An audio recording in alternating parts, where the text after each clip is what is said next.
Ooh, someone has birds.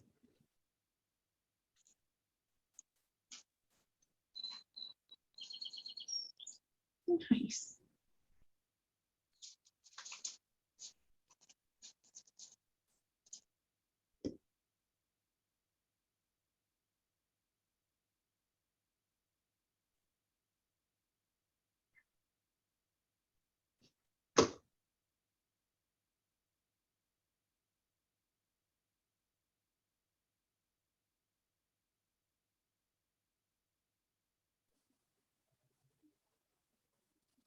Hi, Melissa. Thanks for letting me in. You're welcome.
Hi, Dan.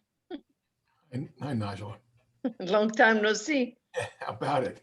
We've seen a lot of each other in the next couple of weeks. Yeah. It's always a pleasure to see Ms. Plank and Mr. Gavin as well. Now you're just lying.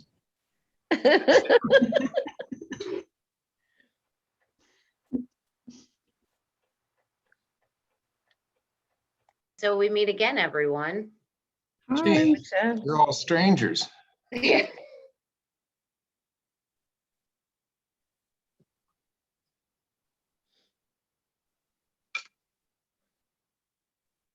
Before we go on the record, Nicole, and is Jim still here? Yeah, there he is. Just want to confirm where I think we left off on the 14th.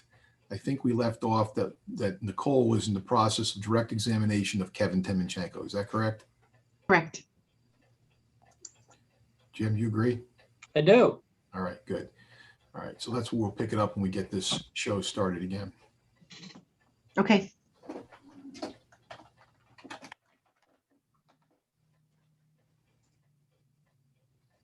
Where's Bob? Hopefully joining us at any second. What about Bob? Is that a Ever see movie? that movie? I did. Yes. I did. That is a great movie. It's pretty funny. Bill Murray. Yep.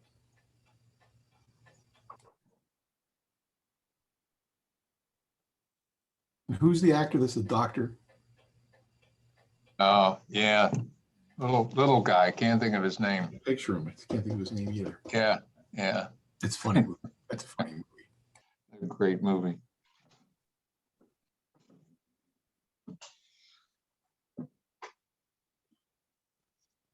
Hi, everybody. There he is. Hi, Robert. Yeah, I made a mistake. I got in on the remote server and I had to get off and go back and get on the main server. Done that before, and then it pulls up the camera in my office and I have no audio. Yeah, well, this doesn't give me audio. I can hear everything on the remote, but I can't talk. But I can't. You're not there, Okay. so it's not picking up your voice. Yeah.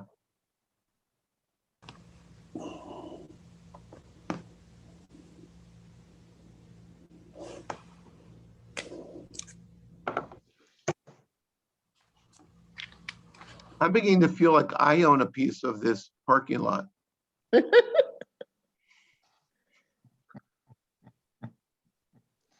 There must not be a more valuable, important piece of real estate in all of Pennsylvania. You may not be far off the mark. No.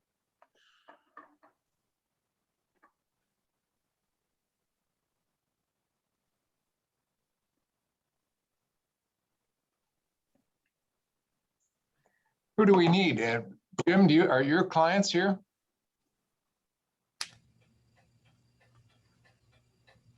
No? Not even- I don't see I don't Frank see or Chip. them. Yeah, I don't see Jim's clients either.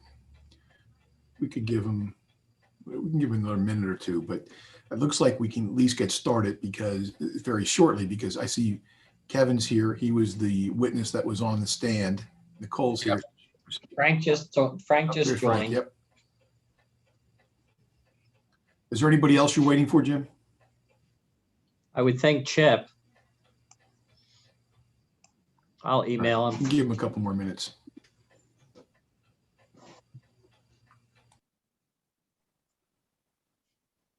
Hello, all. Hi, Frank. Hi, Frank.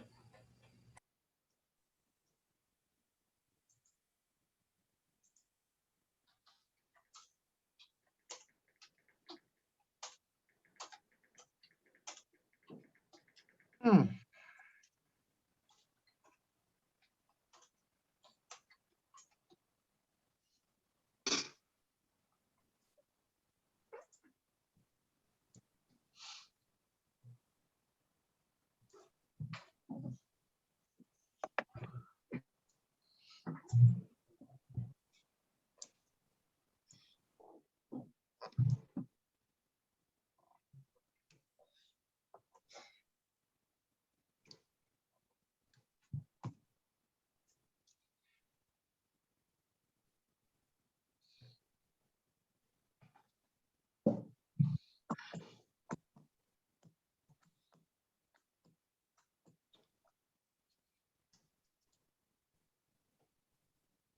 What was the first date of this meeting, Dan? March 30th. Yep, I'll tell you in a second. March 30th at 3 o'clock.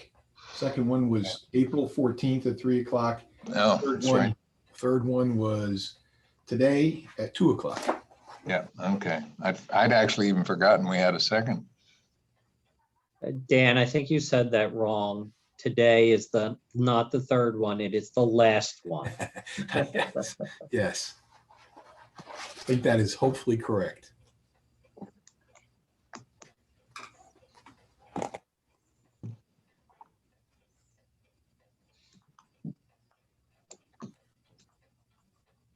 Were you able to reach Mr. White? I've emailed him. He's not emailed back. Now, in fairness, I emailed him about an hour ago and he responded relatively quickly. Do you So want me to text him? that'd be lovely. I feel like I have every business owner in Wyomissing's phone number, which sometimes comes in very handy.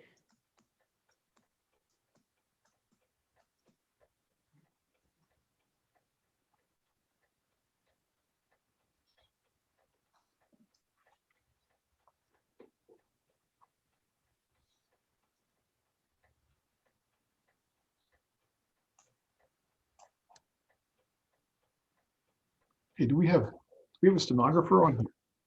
I confirmed with Lori yesterday. Yeah, Lisa's here. Yeah, I'm on. I'm sorry, nobody sent me the link. So I had to And to Chip move just around a joined little us. Chip's on. Chip, Hi, Chip. So let's just make sure our stenographer is ready to go. You can give me 30 seconds. That'd be Sure, great. absolutely. Yep.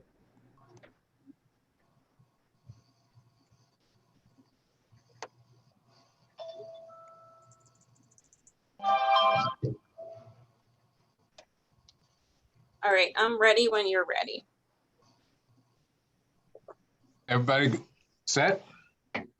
Call the meeting of the Wyomissing Zoning Hearing Board back to order. This is a continuation of the meeting that was held on April 14th. Do I have that right? First one was April 4th.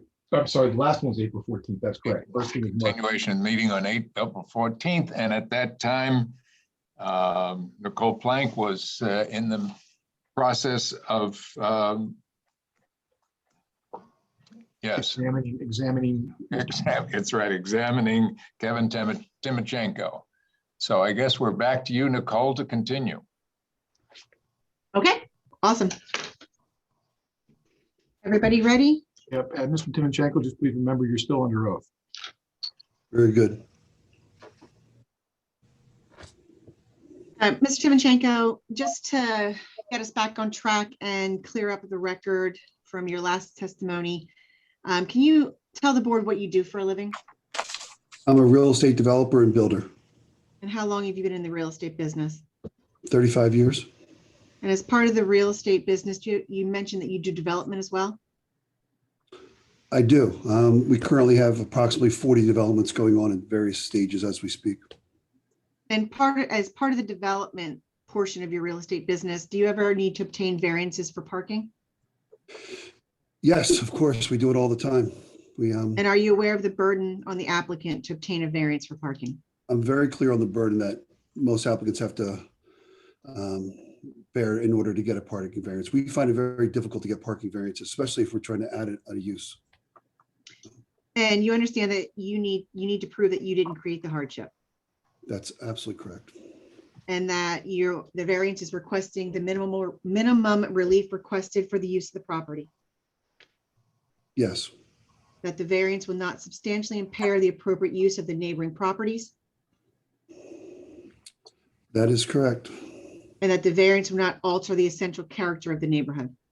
Yes, Now, you had testified previously that you have an interest in one of the adjacent properties, and your testimony was the apartment building known as the Met. But you That's also have correct. another property. I'm sorry, apologize. again, You also have another property that is a neighboring property to the applicant's property that we're testifying about today. Is that correct?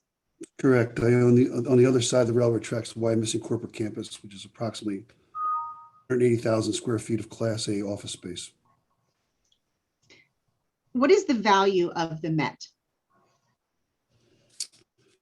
The value of the Met is somewhere between $16 and $20 million. And the reason I'm here is, usually business owners don't like to impede other business owners from growing, but this is absolutely having an impact on my property. I have tenants paying between $2,000 and $3,500 a month that are screaming at me. I won't say on a consistent basis, but on an occasional basis.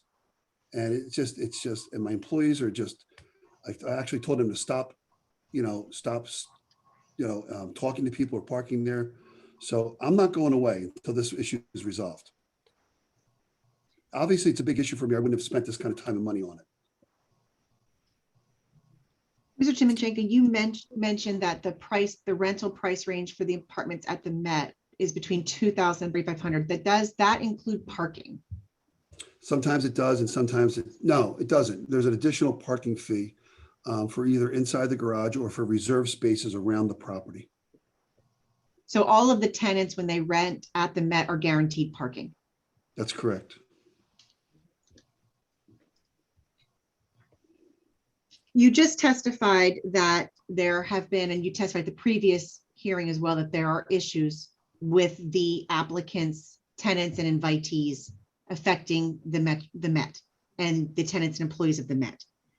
Has the applicant done anything to alleviate these issues? Nothing. No one, neither Chip nor Gary, have ever called me to ask me what the issue was and how they could help. As I said yesterday in the meeting, I did have an issue with Pete in the training facility behind me, and I made a phone call and he cleared it up immediately for me. Melissa, would you pull up what was the parking diagram for the Met apartment buildings? Apartment building, please.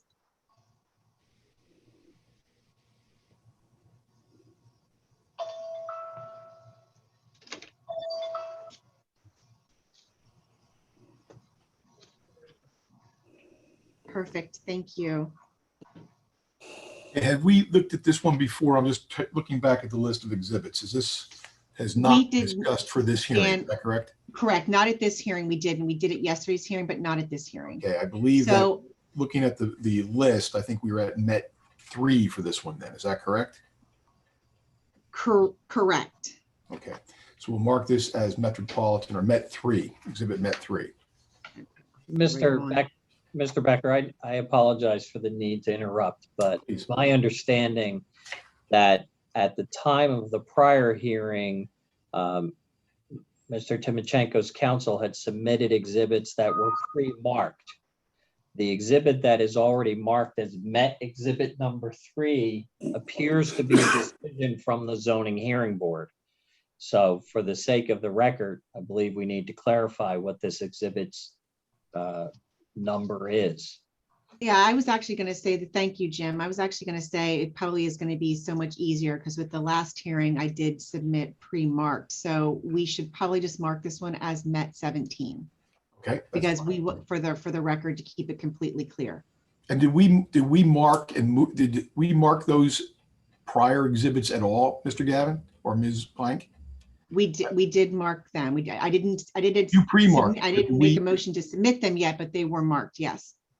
Yes, but what I'm a little concerned about, Nicole, is when you pre-mark exhibits like this and you take them out of order, like you're doing now, it creates a lot of confusion later on in the record. So and I don't recall off the top of my head, by looking back here, I noticed that there is on the transcript, there's exhibits that were Met 2. What was that exhibit? That was in text message. And what was Met 1? Was that the packet of exhibits? No, Met 1 was the C2C design group diagram. Okay, so you have marked other exhibits and provided them in advance, but they have not been in any way moved into the record. Is that correct? That is correct. Jim, do you agree with that? Yes, I agree with that. Okay, then what I want to do is I want to go down in order so we know what they are Okay. based upon testimony. So it'll keep the record, I think, a lot cleaner. And I don't know whether she's going to get to all 18 of her exhibits anyway. So at this point, we'll Perfect. mark this one. And as we're going forward, I'd like to continue to do that, is mark this one as Met Exhibit number 3. Thank you. Thank you. And Melissa, if you will give me the mouse for ease, please. Sure. Give me a second here.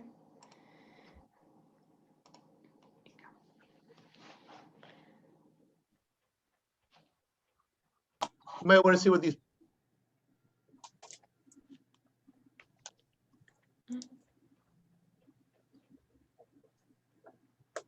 Okay. Mr. Timochenko, you mentioned that the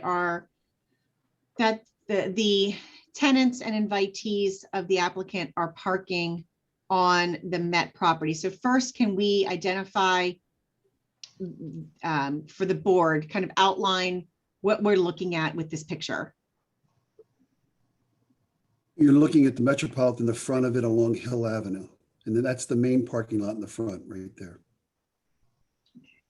And where are the tenants and invitees of the applicant parking on this property? On the left-hand side, really up in the right, the top right there, that's mostly the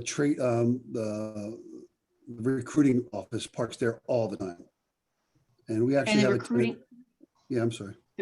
the recruiting office is this is condominium number 2, correct? That's correct.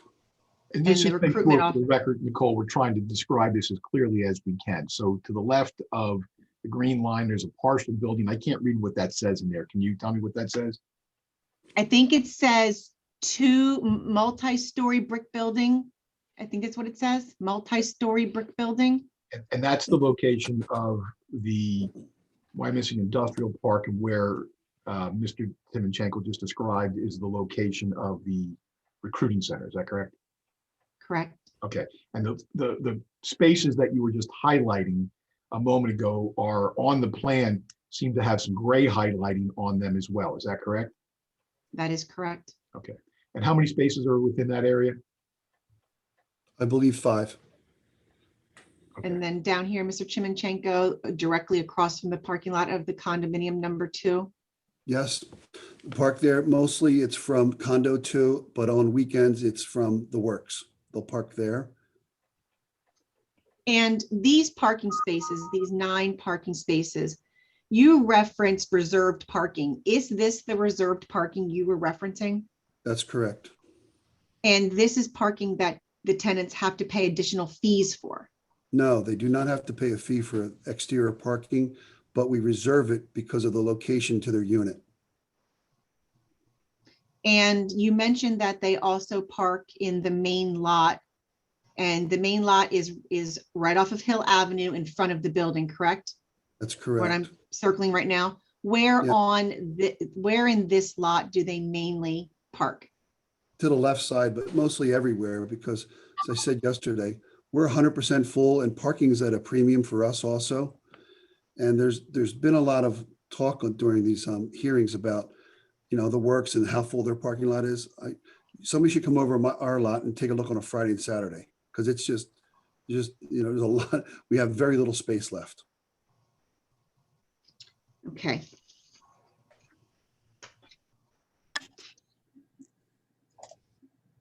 Have any of the tenants of condominium number 2 or the other condo owners reached out to you with regard to parking?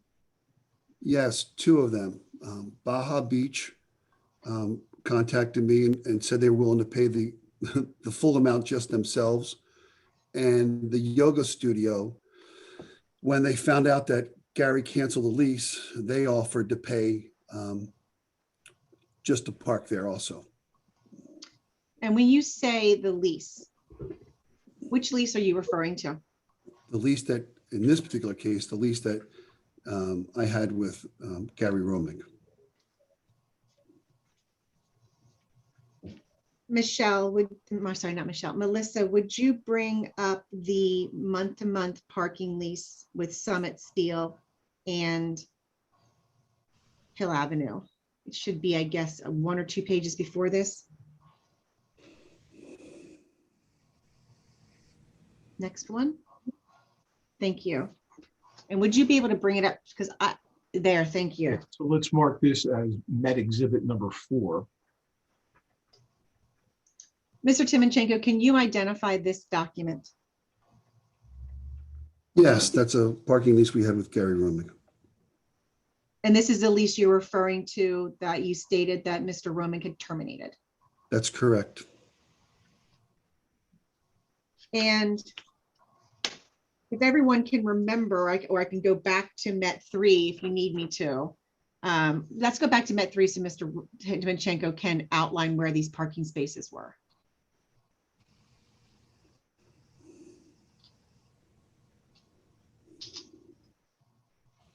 And Mr. Timochenko, on what has been previously marked as Met 3, where are these parking spaces that you leased located?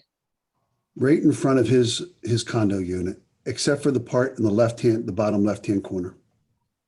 So what we had previously testified as the building marked as multi-story brick building, it's the parking directly in front of that building. That's correct. And how many spaces did you lease to Summit Steel? Approximately 93 or 94.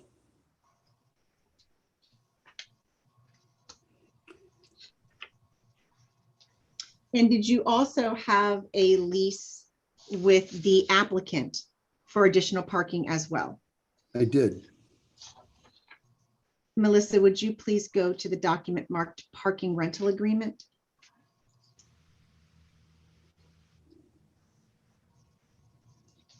Thank you. We'll mark this as Met 5. Thank you. Mr. Timochenko, can you identify this document? That is the parking lease with Chip White. And how many parking spaces is this lease for? 80. Did you say 80? I believe that's what it says, 80. Thank you. Did you rent any additional spaces to the condo owners other than what was outlined on these 2 leases? I'm not clear on your, Were there any other, I'm not clear on your question. Okay. were there any other parking spaces that you leased to the condo owners, other than the spaces, the 173 spaces outlined on these two leases? Yes. Can you go back to the map? Shirley, please go back to Exhibit 3, Met 3.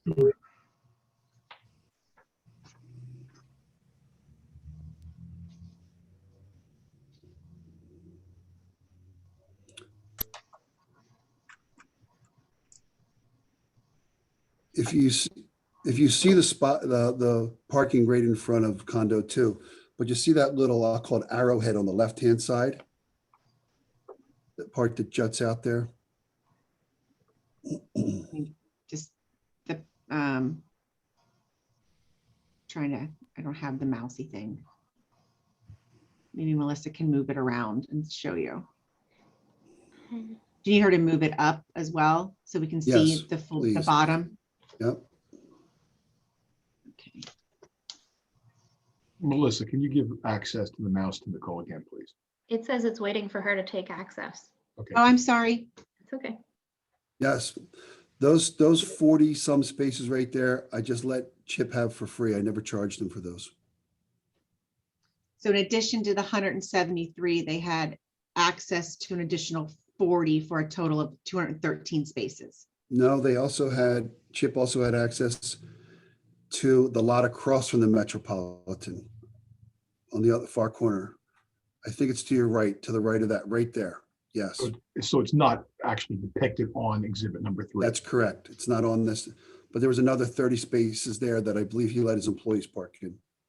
So the south of Hill Avenue to the right.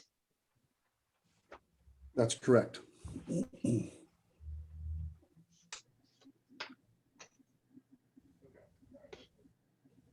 Did you approach the condo owners to enter into these leases with them? No, they both contacted me. So let's discuss both of these leases and how they came to fruition. Let's start with the Summit Steel, which was the Gary Romig lease. Can you tell the board how that lease, how that lease started? I When it don't began? remember, except, yeah, Gary contacted me and said, they've always parked there. They had an agreement with Arrow International or something like that. So we came up to an agreement to rent the spaces to him. And we rented it to him for, I don't know, 7 years without raising his rent. And then we raised it a little bit. And that's when he canceled his. And how about with the lease with Mr. White? But going back to Gary, and then through that, he also wanted to lease it for, he had some variances he needed. So I forgot about that. So he needed them for different variances. And for Mr. White, and it's for the same thing. Mr. White? Same thing. Chip approached me twice and said he needed to get variances to put various businesses in. I don't know if they were, I don't really remember at the time, but that's why he needed the parking, to get the variances. So you knew they obtained variances based on the parking you had leased to them. 100%. Did you terminate the leases? I did not. Who did? Both Chip and Gary. Were the leases reinstated at any time after they terminated them? No, they weren't. And, you know, it so happened to coincide with the same time I was opening up the Met. So not only did I, cancel the lease and have to block off that parking lot, then all their tenants started parking in my lot. So you had previously testified at the last hearing that you are worried about the adverse impact on both the Met, but also on the development of that parking lot that is located directly in front of the building we identified as two-story brick building on Met 3. You testified you're worried about how that's going to impact your ability to develop that property. yes, at some point I will develop that property. We actually have some ideas now. And my concern is, I don't, how am I going to keep their tenants from parking in my lot, whatever I do there? I can't gate it because whatever I put there will have customers or guests. So that's going to be a nightmare for me also. Mr. Timochenko, did you ever take pictures of the parking lot at the Works condominium? I did. Why did you take pictures of the parking lot of the Works of the Wyomissing Industrial Park? It was a Saturday night. I don't think it was 2019. And I was watching, must have been a boring Saturday night. I was watching the traffic just drive around the Works, and I saw how they were coming over to my lot. So I decided to go over and just take some pictures to see how full it Melissa, if I could actually ask, was. I apologize. Melissa, if you could bring up the pictures, please.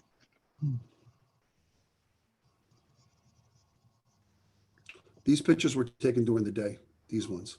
Okay, before we These are get to the the pictures, Nicole, how many photographs do you have in this packet? There were a total of 22 photographs.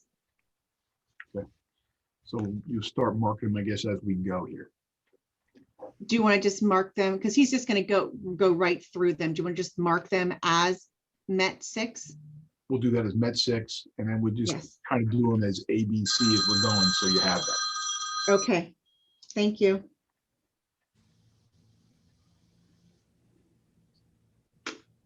So you mentioned that you've taken some at night. This obviously is a picture taken during the day. Did you take this picture as well?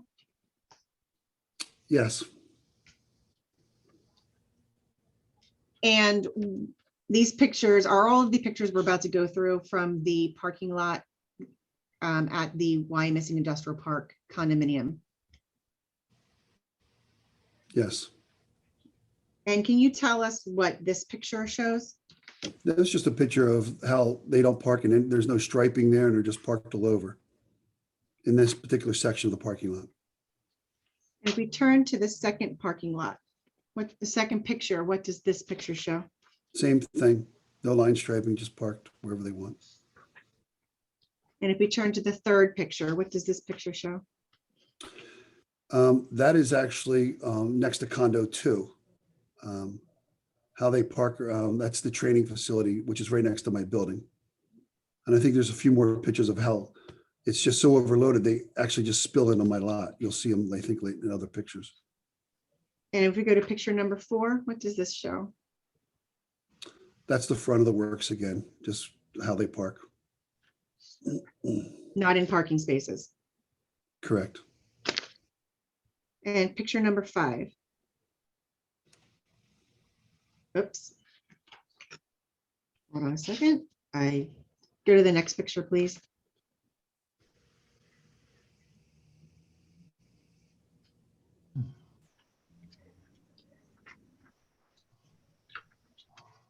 Picture number, we'll mark this one as 5. Same thing. You can also see in this particular, you can see the cars up on the right-hand grass, which is also on my property. And picture number 6. This is a picture from my apartment showing you how they park in the training center and how they park all over the place. And that's just consistent. That's almost every day of the week.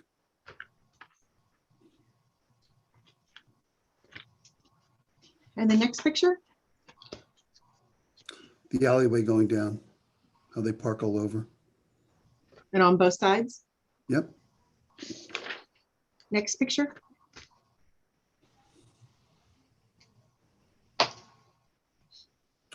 In building 24, where they just park where there's no parking signs. Next picture? This is the one at night, what I spoke to earlier, how they're parking along the guardrail. And this is there parking spaces designated where they're parking? No, Next picture? not really sure what that one is. I think he's parked on the end outside of the parking area, the lines. Is there, I apologize, was there ability to get around that No, that's car right. on the, No, that's what I was, yeah, there was no way to get around that into the lane. so they had parked in the aisle, completely blocking the aisle access? Yep, yes. Next picture? This is just, it's difficult to see, but it's just people parking everywhere without being in the lines. Was it difficult to get in between the white truck on the right-hand side and the tan car on the left-hand side? Yes, Again, parking outside of parking areas and blocking aisles. yes, Next picture. again, another car, the same height parked, blocking that aisle. And that's a double wide aisle on that side, isn't it? I think should be. Really sure. Next picture. Not sure. I think they're just parking out, not in the lines, just all over the place again. Next picture.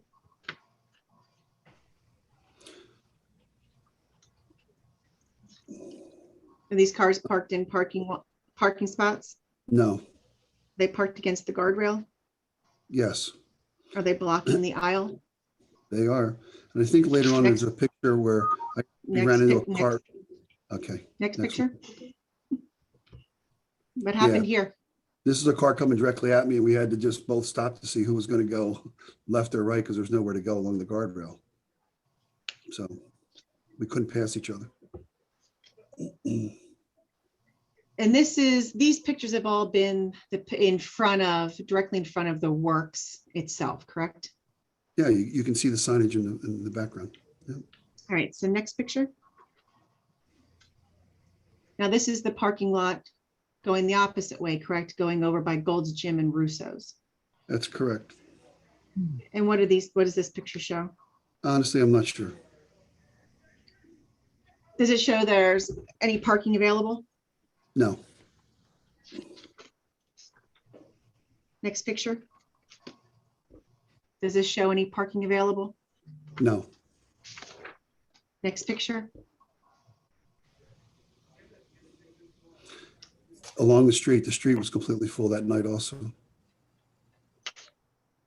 Next picture. This was That was another taken picture you took during the day? From my house, from my home, yep, during the day. And what does this show? A completely full parking lot during the day. I must have taken it because they were coming and I was watching them just drive around to my lot. I don't know why. Next picture.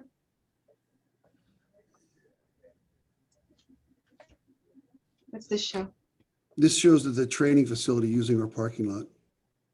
And the parking lot that they're utilizing, this is the one that you had previously leased to Summit Steel for the 93 spaces? That's correct. Do they have authorization to use this? They do not. Did you ask them to stop using it? I did. Did they stop using it? They have not. Next picture.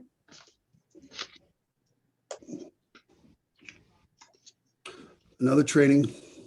Yeah. Okay. And these pictures that were taken, you stated in 2019, so pre-COVID. That's correct. And now that things are opening back up, are you starting to see the same issues? Yes, obviously during COVID, we saw them die dramatically from the works, but not as much from condo two, because their tenants just use our parking lot all the time because it's so in proximity. It's such a closer walk than, you know, where they could park over in front of the works. But now since they're opening back up again, we're seeing the same thing that's starting. And my concern is when they open up 100%, what's going to happen, especially if you add additional uses.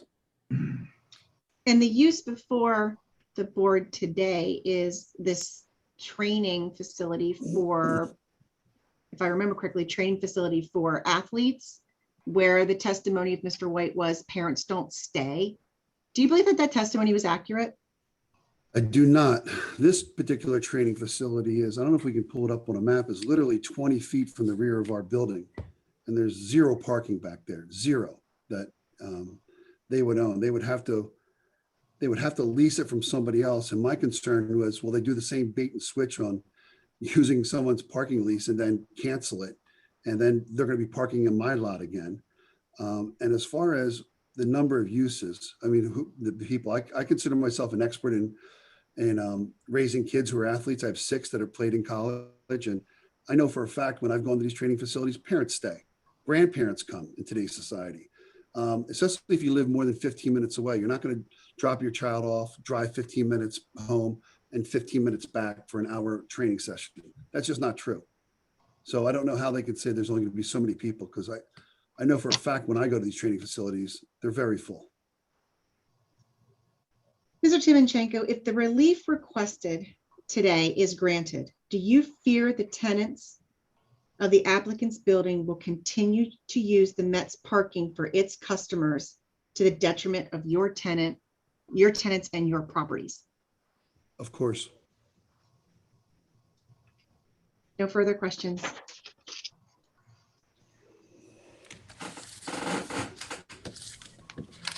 Okay.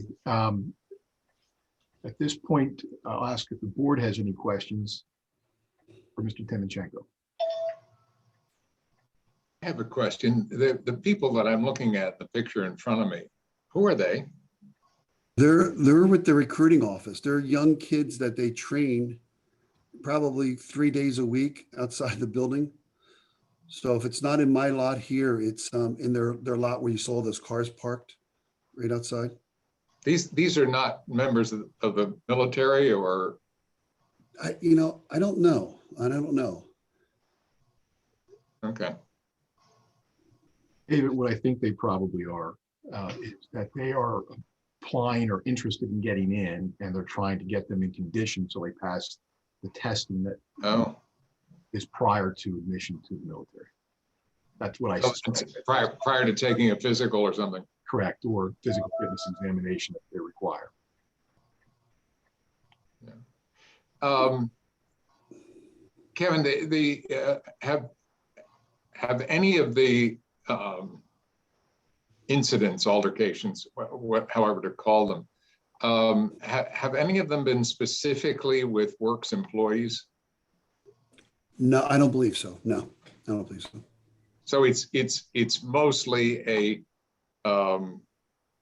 not rule following public. Yes, exactly. Okay. Okay. All right. And I would say most of if I just had to guess, 80% of them are coming from condo 2, not from the Works. If maybe even higher than that. It's really the condo unit right here that parks mostly in here. And then on weekends is when I get the Works customers. But no one's here to police that then. I don't have employees here, at 10 o'clock at night.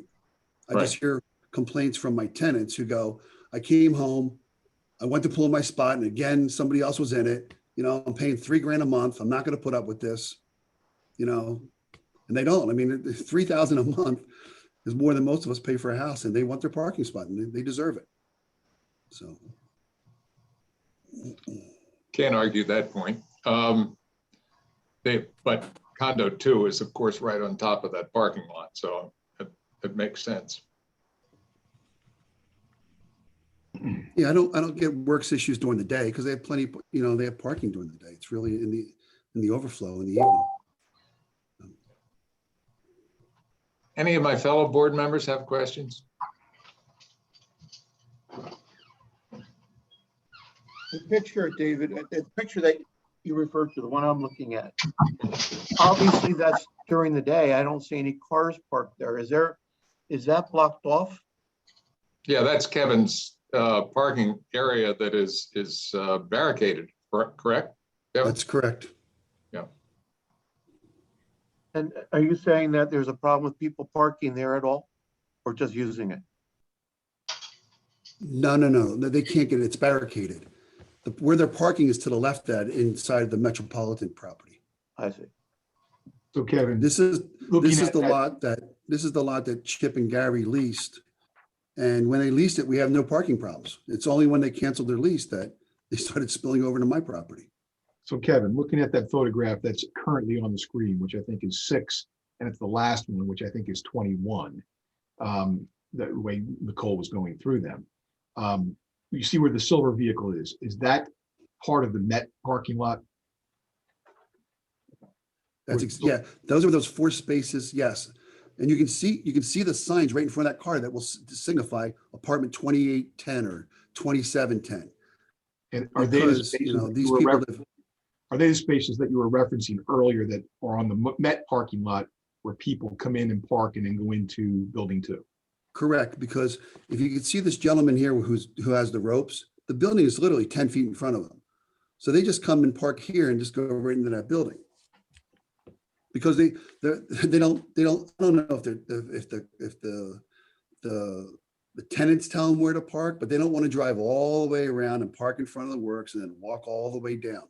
So they're like most people, they're just lazy. They just take the path of least resistance, which is right there.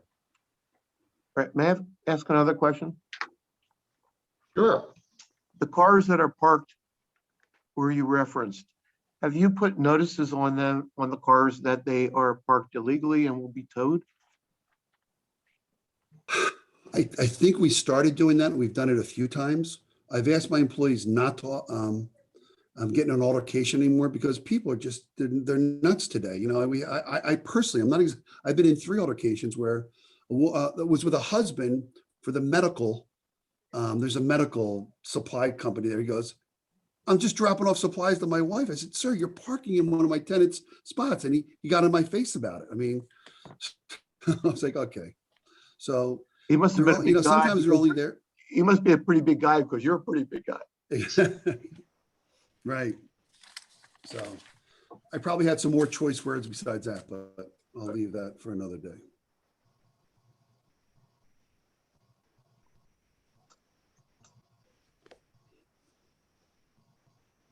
Okay, I think that's it for board questions. Okay, how about Mr. Gavin?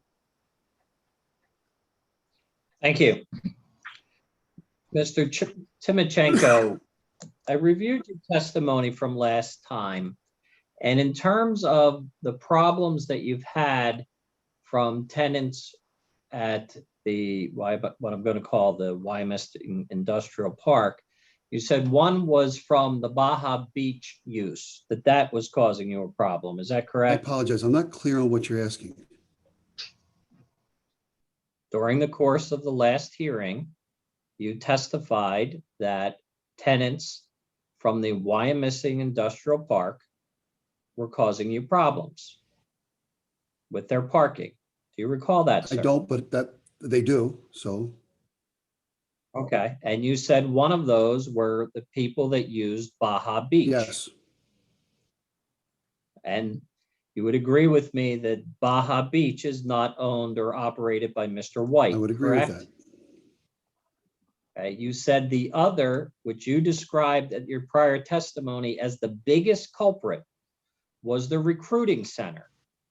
Do you agree with that? I would agree with that sir? also. And you would also agree that the recruiting center is not owned or operated by Mr. White, Yes. correct? Okay.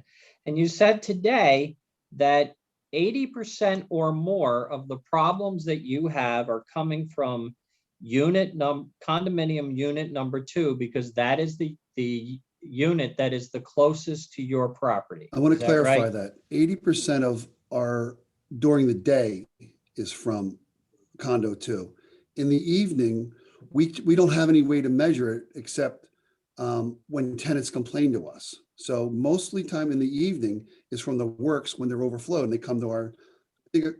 Well, let me talk to you about that for a second, Mr. Timochenko, because I want to make sure I understand what your source of knowledge is. You're saying that this occurs in the evening, correct? For the most part, yes. And you know it because you get complaints from your tenants. That's correct. Right?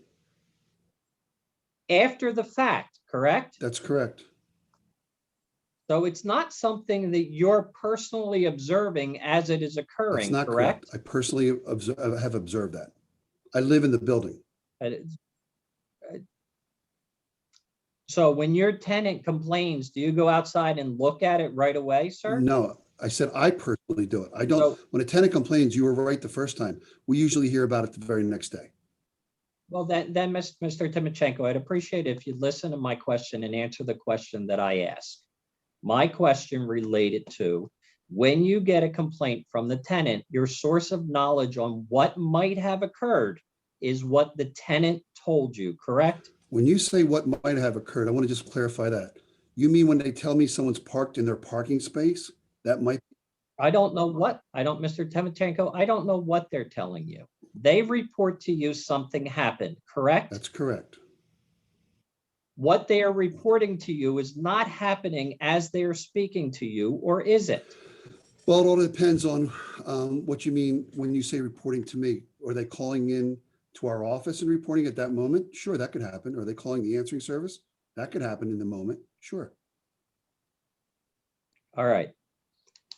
But are you present? What I'm trying to figure out, Mr. Timochenko, is are you seeing what your tenant is complaining about as it is occurring? Are you asking me if I personally am seeing it?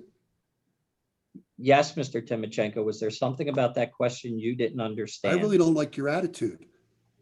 So either you That's change your important. attitude Kevin, toward me, or I'll stop answering Stop, questions. Kevin. He has the right to ask you and press you in cross-examination. Please answer his questions. Sure, Dan. Do you need me to restate the question for you, Mr. Timochenko? If you would like. Okay. When a customer or tenant is complaining, are you present at the time to see what they are complaining about? No. Okay, so your information on what your tenants have told you is pure hearsay. Agreed? I would say yes to that. Okay, thank you. Now, I want to talk to you about the parking that you've described occurring on your lot. How many of your spaces are being used by unauthorized parking from people using the Wyomissing Industrial Park? I can't quantify that. Okay. So as you sit here today, you don't know the answer to that question. Agreed? I do not.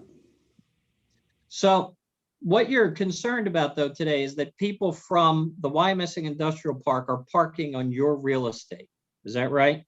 That's correct. Now, have you posted your real estate with signs that indicated that the use is for your property and your property alone?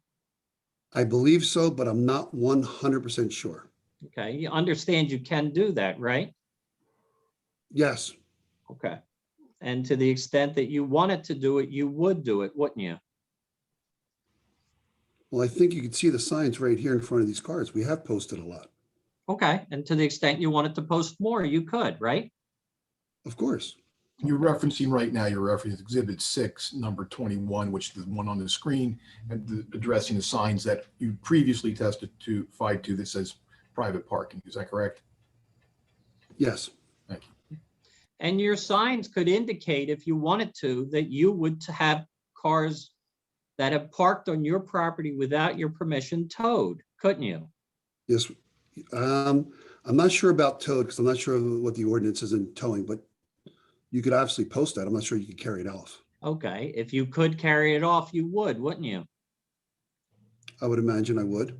Okay, if somebody's parking illegally on your property, you could notify the police, couldn't you? Yes. Okay, and do you do that, sir? I believe we've done it a few times. I'm not sure how many. Okay.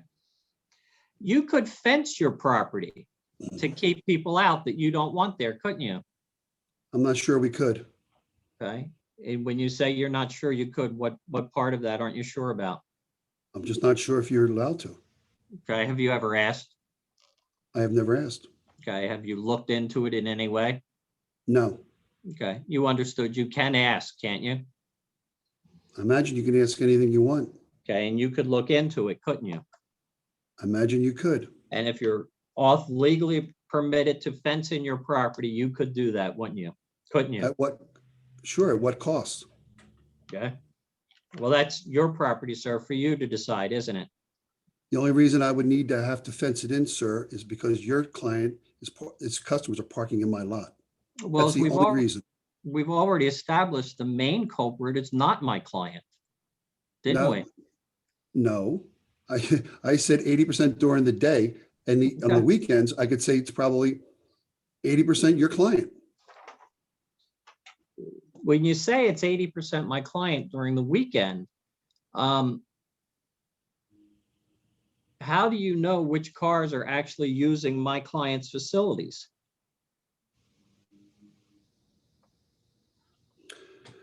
The tenants watch them. So it's And it's information from the tenants. That's correct. Okay, so again, that is also hearsay. Agreed? I would imagine so. Okay. So I want to change the subject now for a few minutes, and I want to talk about what you described as altercations. Now, during the course of the last hearing, you described multiple altercations, one of which you said involved your vice president of operations. Do you recall that? That is correct. And we agree that you did not see that altercation. I don't believe I did. Okay, so what you know about that altercation was simply reported to you by your employee. That's correct. Okay. You also said that you had two employees that let me start that again. You had two employees that had numerous altercations. Do you recall that testimony? Yes, Okay, and were you present for any of those altercations, sir? I was not. Okay, so again, that information is from your employees. That's your only information as you sit here today, correct? That's correct. Okay. But you also said that you had altercations. Do you recall that? Yes, Okay, now today you said that you had 3 altercations in the past. Do you recall your testimony from earlier? yes, Do you remember that at the time of the last hearing, Mr. Timochenko, you said that you only had 2 altercations in the past? Do you recall that, sir? I do not, Okay. but it's But you're- possible I said 2. Okay, so as you sit here today, do you know which it was, 2 or 3? I would imagine it was 3 Okay, why are you imagining that it was 3? because I'm trying to run them through my head. I remember the one for the medical user. I remember one, at least, actually, if I think about it, it's probably more, for the training center, and at least one for Baja Beach. Okay. And the medical user, where was that person going to? The medical supply company. Okay. So that's not an entity operated by Mr. White, is it? I don't believe so. The person going to the training center is not, again, a customer of Mr. White's, is it? No, And the person going to Baja Beach is not a customer of Mr. White's, is he? no, When did those altercations occur, sir? I don't remember. Okay. So sometime in the time period that you've owned the Met, is that right? That's correct. Okay, and how long have you owned the Met, sir? I don't know. Okay. Is it as long as you've had the leases that were terminated in effect, sir? I would imagine Gary was the first one, so I would imagine it's around when Gary signed the lease. Chip was, I don't know, Chip was probably a year or 2 after that. I'm not really sure. So you've owned the property since about 2015 at least? Somewhere around there. And in the 6 years since you've owned the property, you've had 3, what you've described as altercations. Yeah, all those altercations would have been in 2000, I'm going to roughly 2019 after the Met was built and operating. Okay. So the last time you had an altercation was in 2019. That's correct. Okay. Now, when you say it's an altercation, sir, what exactly do you mean?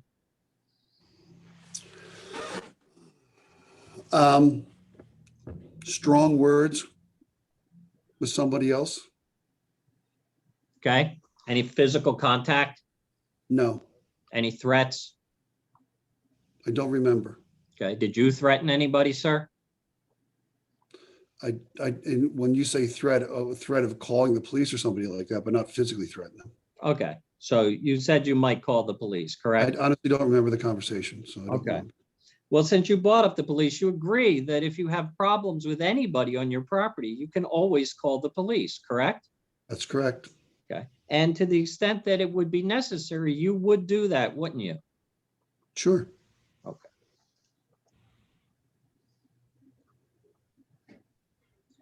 Were the police called in any of these altercations that you've discussed today?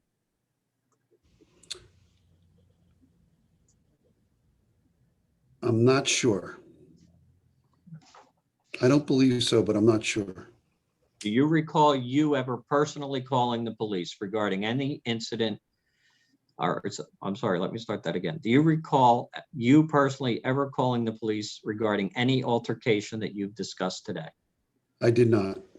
I want to move now, Mr. Timochenko, to the discussion of the leases. You have indicated that you had a lease with Mr. Romick, correct? That's correct. And you had a lease with Mr. White, correct? Yes, And each of those leases, and you can correct me if I'm wrong, were originally 12-month leases, correct? I don't know. I'm not looking at them. Okay. Would you like to look at your lease that was marked as an exhibit previously? If you're asking me that question, I have to answer it. I got to look at it. Okay, may we have that lease available again, please?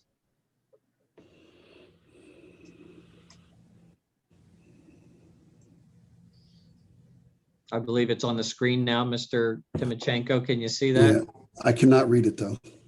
Okay. Okay, that's good.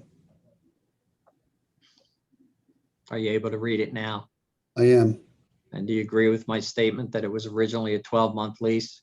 I don't see that. Can you point it out to me, please?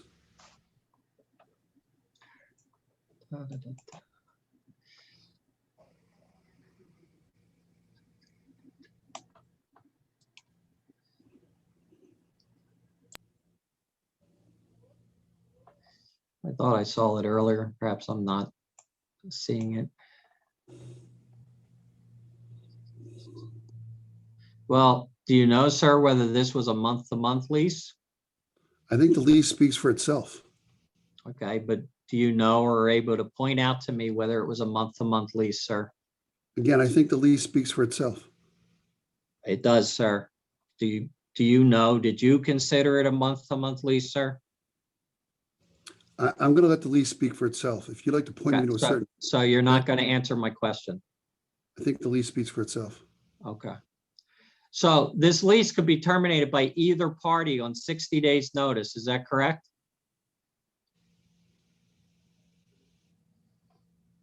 Yes, that's correct. Okay. So at any time during the course of the lease with 60 days notice, you could terminate this lease. That's correct. So if Mr. White or Mr. Romick had a requirement placed on them by the zoning hearing board that they have a lease for parking, you had the ability to terminate that lease on 60 days notice, correct? That's correct.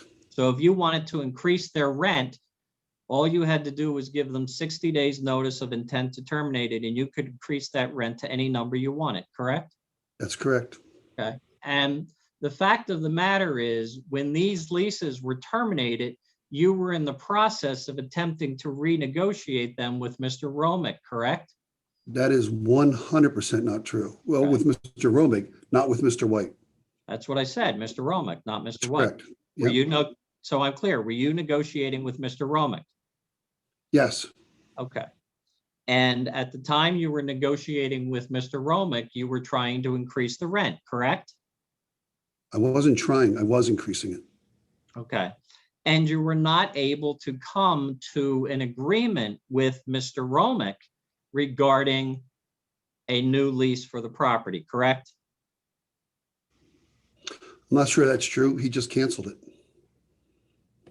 Okay. You didn't consider that evidence that you couldn't come to an agreement with him? No, I don't. Okay. I'm So- not sure that's funny, but In the middle of your negotiation with Mr. Romick, where an agreement as to the new rent was not reached, Mr. Romick notified you he was terminating the lease, correct? correct. And if he had not terminated the lease, it was your intention to terminate the lease to get the new increased rent, correct? I'm not sure if that's true. Okay, you don't know what you were going to do, That's correct. but you certainly were in the process of trying to increase the rent, weren't you? That's correct. Okay.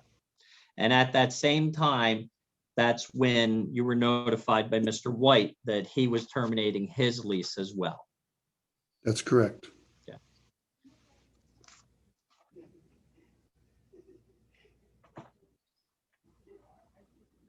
Thank you, Mr. Timochenko. I don't have any further questions of you today. You're welcome, Mr. Gavin. Okay, to the board members, do you have any questions in light of the questions that were asked of Mr. Gavin? And for me, No. Okay, Ms. Blank, any redirect? Yes, please. Mr. Timochenko, do you understand that condominium number 2 is part of the Wyomissing Industrial Park?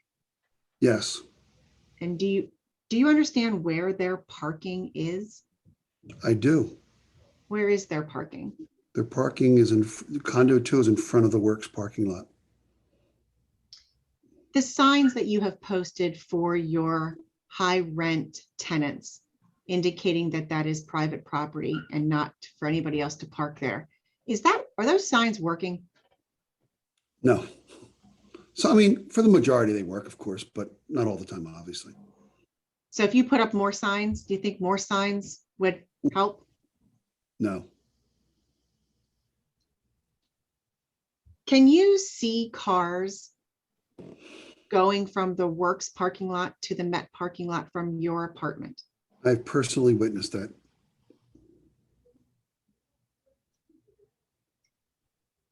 The altercations that you described that happened with both your VP of operations, your employees, and yourself, these all happened after the leases were terminated, correct? That's correct. Not a single altercation until after those leases were terminated. That's correct. And the parking went away. That's correct. With regard to the leases, did Chip and Gary both negotiate those leases with you? Yes, they did. They both came to you and said they needed variances, correct? That's correct.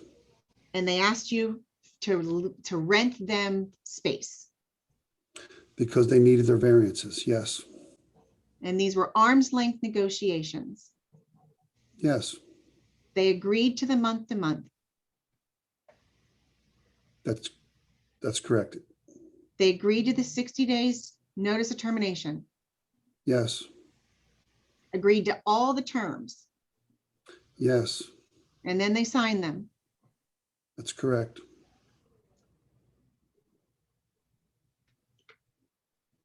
When the police were called, Mr. Timochenko, did they come help? I never called the police, but I think some of my employees do, but I can't swear to that. And it either took too long. And I think the one time, by the time they got there, the person moved. So I'm not really sure how to answer that. Okay, no, fair. You asked, got to answer truthfully. No further questions. I Okay, have a question, if I might, please. sure. Mr. Timochenko, the parking lot that's the subject of the lease, because you have plans for it, is going to go away anyway. I mean, the option of ever using that parking is no longer available as we look forward to a solution to this problem. Mr. Rotherell, I'm not 100% sure on that. We have some ideas, but honestly, we haven't given it to the engineers to see what we actually can do there. And, we're also looking at buying other properties around that area. We may need it for parking. So I'm not really sure. So I don't know if I answer your question or not, but I'm not Well, sure. it mostly answers my question, but it's mostly clear that that parking place will never be a part of a solution to parking for the works or industrial park at all. You're probably right. Okay. All right. Thank you. You're welcome. Are there any further board questions? No. Okay, hearing Mr. none. Becker, I just want to ask one more question, if I Certainly. may, or Sir, maybe two. Mr. Timochenko, when were the leases terminated? I don't have that date in front of me. I can tell you it was roughly September. September of what year? I'm not even sure. It was either 18 or 19. I'm just not sure. Thank you. Anything further, Mr. Gavin? No, sir. Okay. At this point, Ms. Plank, do you have any further witnesses? Just Michelle Bear, please. All right. Ms. Bear, I believe that you were previously sworn. Is that correct? That is correct. Okay. Ms. Plank, please proceed. Thank you. Michelle, under the literal reading of the Wyomissing zoning ordinance, with the uses that are proposed as with today and the two other applications, how many parking spaces are needed? Based off the memo that I prepared for the board dated March 16th of 2021, let me scroll back to that. With the proposed uses, if the laser tag attraction use is reapproved and the 150 seats in the dining area of the works are removed, the parking requirement would go to 1,879 off-street spaces. Does that include the spaces necessary for Gold's Gym as well as condo unit 2? Yes. You heard Mr. Watts state that there are 463 spaces available. Do you agree with that testimony? Based off of further discussion that was had after he gave that testimony about the spaces in the area on Chima's portion of the property, I would say the 463 would probably be reduced by an additional 20 to 30. But otherwise, yes, I agree with that testimony. So you believe it would be closer to 433 or 450, 400? I'd say somewhere 43. between 415 to 430. So 415 to 430. And if you remember, this is a long time ago, back in January of 2020, the testimony was that based on the uses at that time, 701 spaces were required. Do you remember that? I don't off the top of my head, but I'm assuming you're taking that from a transcript, so I would agree with that statement. Now I can pull a transcript up if you'd like to make sure that I'm accurate. No, because my office probably provided that transcript to you. If that transcript is from a prior hearing, why don't we just take some judicial notice to that transcript? And Nicole, can you identify the date and the page and the line number, please? Absolutely. It is the January 22nd, 2020 transcript. The page is page 26. And you're just getting to page 26. And the line numbers are 21 through 23. And you're representing to this board that references testimony that 701 spaces were required at that time? Ms. Bear's testimony, 701, if you break it down based off what they provided on the plan, 701 spaces. Understood. Thank you. Ms. Bear, where in the Wyomissing zoning ordinance does it state that the Wyomissing zoning board is permitted to consider peak versus non-peak when granting parking variances? It doesn't. It goes back to whenever I have a conversation with any applicant or potential applicant of the zoning hearing board, I explain hardship and, some type of justification for what they're asking for versus what the board must take into consideration. In the case of a parking variance, it's more an explanation to the applicant of use as part of your rationale to the board for why they should grant it, that you potentially could make the parking work under a parking matrix. You, as an attorney that represents multiple clients in front of zoning hearing boards, I'm sure has coached clients onto testimony they could provide to convince a board as to how the ordinance cannot literally be followed, but an effective solution the board can take into consideration for how the applicant may be able to meet the intent. The zoning ordinance also allows in our overlay districts, which I realize this property is not subject to that section of the ordinance, but in our commercial and industrial overlay district, there is an allowance for a parking matrix to be used. But the Wyomissing borough has never amended its zoning ordinance to allow for the off-peak versus peak to be considered in this specific commercial district, correct? At this time, no. Did anyone from the borough actually obtain peak versus non-peak data from any of the tenants? No. How wide do parking spaces need to be in the borough of Wyomissing? 9 by 18 or 10 by 20, 10 by 20 or 10 by 22 if they're parallel to a building. And with regard to this parking lot, have you been over and measured them? I actually did several years ago because I was a member of Gold's Gym and questioned the narrowness to some extent myself. And at that time, they did measure 9 by 18. To the best of my knowledge, the lot's not been restriped since then. Are lots required to be striped? Yes. is it Assuming a it's not viol- an existing grandfathered nonconformity and the owner is not making any changes to it voluntarily. This lot, is it required to be striped? If it was previously striped, yes. Is it a violation of the zoning ordinance if it was supposed to be striped and isn't striped? If there were previously striped parking spaces that were paved over that were not restriped, yes, it would be. Is there any limitations on, strike that, with regard to striping? Is there any enforcement when the striping gets to where it can't be seen? No. In my 13 years at the borough and my understanding of predecessors before me, I'm not aware of any enforcement action that's ever been taken for striping that's faded to be repainted. How wide are the aisles required to be in a parking lot like the one at the Wyomissing Industrial Park? Typically for two-way traffic, 24 feet. Have you measured the aisles at the Wyomissing Industrial Park parking lot?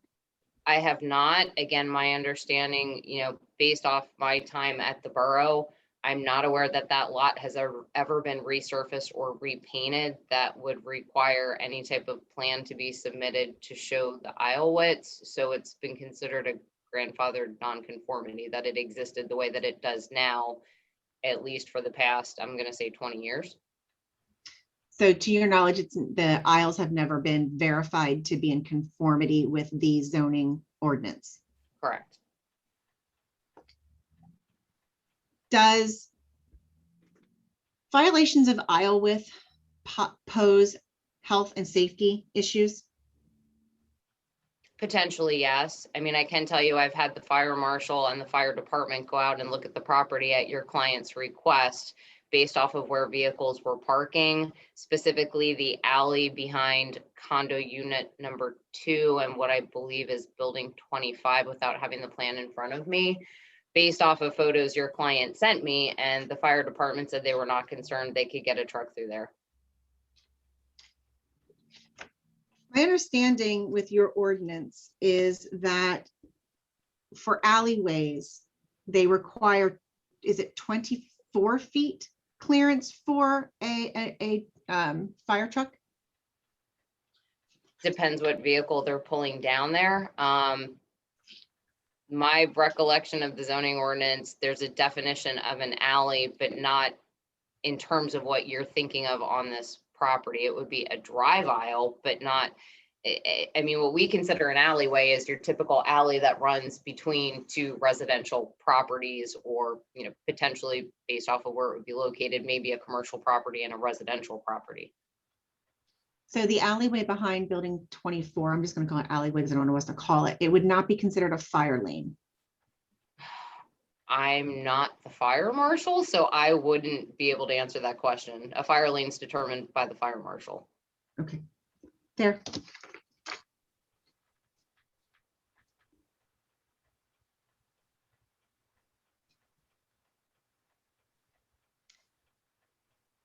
Over the years, occupancy limits have been created for this building, correct? Correct. And if my understanding, reading all of the various variances over the years, it's now set at 1,300. Correct. How is that enforced? For years, Wade Marshall, who is one of Chip's employees, would send me a monthly report from the counting system that they had. In discussions with Wade over the years, it became very apparent that that counting system would fail, that if someone came in with a backpack on or maybe holding the hand of a small child, there would be a miscount. I believe I've made it clear in my testimony to the board and potentially also during executive session conversations over the years too, that that counting system and how things were reported was not always accurate. When did that stop? I'm gonna say 2015, 2016, possibly later. And has there been any type of counting system since? To the best of my knowledge, no. The variances over the years have required a counting system as a contingency to the variances that were granted. Isn't that correct? That's correct. And that's also why, as part of this hearing, I requested that if a variance were granted, it no longer be based off of occupancy, but off of an actual number of spaces required versus provided, because the prior system wasn't working. And if the occupancy of the building would exceed that 1,300, could that pose a safety and welfare risk? Under the IBC codes, I don't believe so, no. How about under the Wyomissing zoning ordinance? I can't think, I mean, that depends on whether or not you consider parking to be a health and safety risk. Under normal circumstances, I wouldn't think the answer to that question is yes, but again, it depends on the circumstances.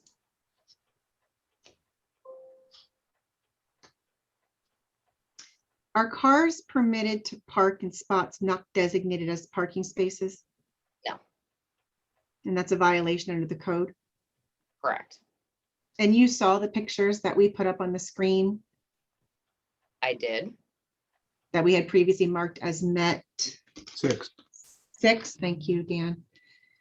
And you saw the pictures of people parked along the guardrail. Was that a violation?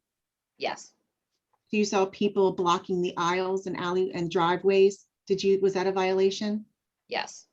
You saw people parked outside of parking spaces. Was that a violation? Yes.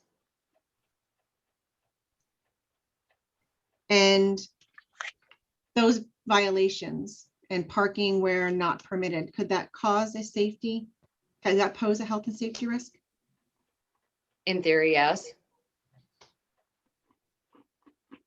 In the past, the relief has been granted for the applicants of the Wyomissing Industrial Park based on specific spaces, a certain number of spaces being available to the tenants at the Wyomissing Industrial Park.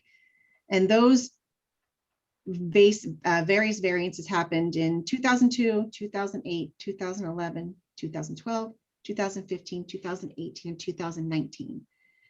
And you testified at all of those except 2002, correct?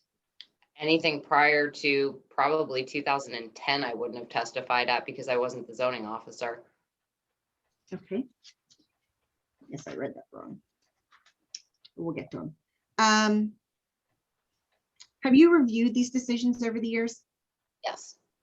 And do you understand that the testimony given and what the board has required of the applicant over the years in Yes. granting those variances? Yes.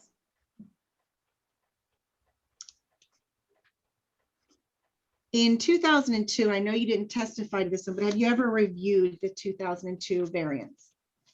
Years ago, yes. Melissa, would you pull up the 2002 variance, please?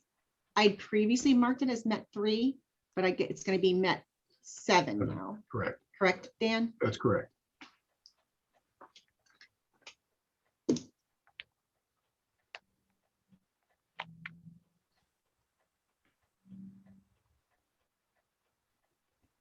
It would have been in my first packet of, if that helps you.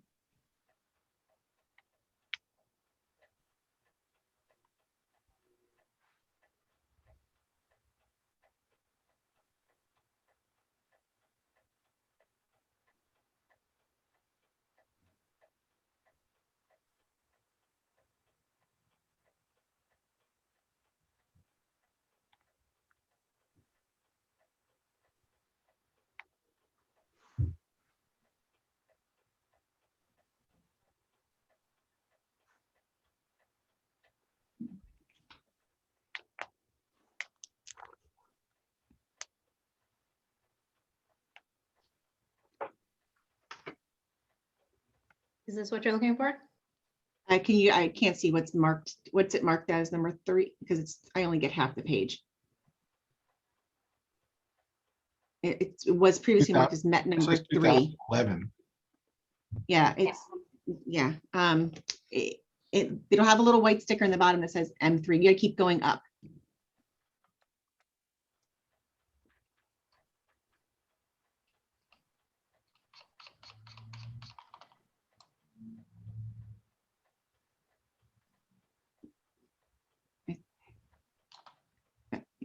That says 2009. Keep going. Keep going. What was that one? Right there. This is number 3 that we're looking at now. There And you're go. gonna stay right at that page. 2002. You just stay right at that page. And if you could make it, I don't know, because I can only see a half of the page because it's blown up so big.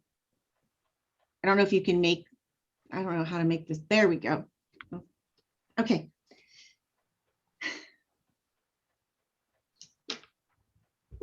So Michelle, can you see what is on the screen in front of you at the moment? I actually have it pulled up on my own computer, so Okay, yes. good. Okay, perfect. So this has been marked as met number 7, and this is the August 9th, 2002 order from the application of one of the condo owners at the Wyomissing Industrial Park. And under this order, the contingencies placed by the board was an emergency services plan had to be submitted. Was that submitted? I'm actually looking through the historical street file right now, and I'm not seeing anything remotely close to that. We took the initiative within the past 18 months because of COVID and being shut to the public to go through all of our historical street files and scan everything onto the server. I'm not seeing anything remotely close to that now. It also states that the applicant will supply an additional 134 parking spaces on the property based on testimony. And if you would turn to the 5th page of that document, it outlines the testimony. Renting spaces on the 2nd floor of the building, of building 19 to get 40 spaces, renting space in building 24 to obtain, I'm sorry, building 22 to obtain 44 parking spaces, renting property from Arrow, renting property from Northeast Distributing Company, and renting property from, again, Timochenko. I have no idea how to say it. Do you have copies of all those leases and proof of those leases? I do not. So they did not comply with the contingencies outlined in 2002, to the best of your knowledge. To the best of my knowledge, no. We could go to what has previously been marked as met number 4. It should be the next zoning ordinance, and we'll mark this as met number 8. You mean the next decision, not ordinance, correct? I apologize. Yes. Okay.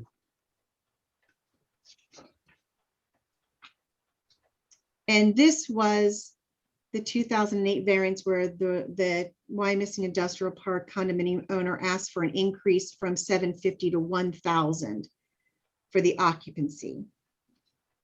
Would you agree with that, Ms. Bear? Yes. Yes. Thank you. And on page 3, number 18, again, it states as part of the conditions, the works would provide the parking spaces, on the property on adjacent property through lease agreements. Your testimony is you have never seen those lease agreements? The only lease agreements I've ever historically seen are the ones with the owner of what was the former Arrow International property that is now the Met. So again, to your best of your knowledge, they failed to comply with the contingency set forth in this decision as well. Mr. Becker, I'm going to object to the question. Really, the language is, she keeps saying they. This applicant is Zenith Properties LP, and I think the record should be clear that when she's saying they, who she actually, counsel is actually referring to. I think that is accurate. Ms. Plank, can you restate the question? Well, I would like to clarify that this decision is based on Chip and Gary owning real estate So it's both, it's even though it is, the applicant is Zenith, the decision is based on the Wyomissing Industrial Park if you read through it. So, but I can certainly state the applicant's name, but it is with regard to all of the parking. The decision is clearly about all of the parking and all the variances requested and all of the parking testimony given by both Chip and Gary over the years. It doesn't just relate to just Zenith, Okay, but which just is why I state they. please make sure that you're clear in your questions when you're asking, so we understand to whom you're referring to when you say they. If it's both, explain that. If it's just one or the other, explain that, please. And Will do. ultimately, Mr. Becker, the decision speaks for itself. Understood. Thank you. She has some opportunity to cross-examine, I believe. Agreed. There. So Ms. Bear, the leases that in the 2002 decision were to be provided by, at that decision, Chip, and they're referring to all of those leases. You would agree with me, correct? Correct. And now in the 2008, the decision states that the parking leases would be provided. We're referring to the same parking leases, correct? I would understand that from the decision, yes. Thank you. We could go to the next decision marked previously met 5. We will mark this as met 9, please.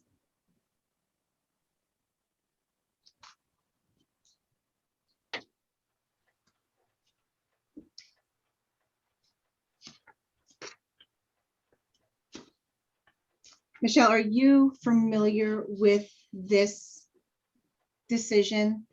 I'm staring at it on my other screen right now, so yes. And this is based on a notice of violation that was issued in 2009, correct? I believe that is correct, yes.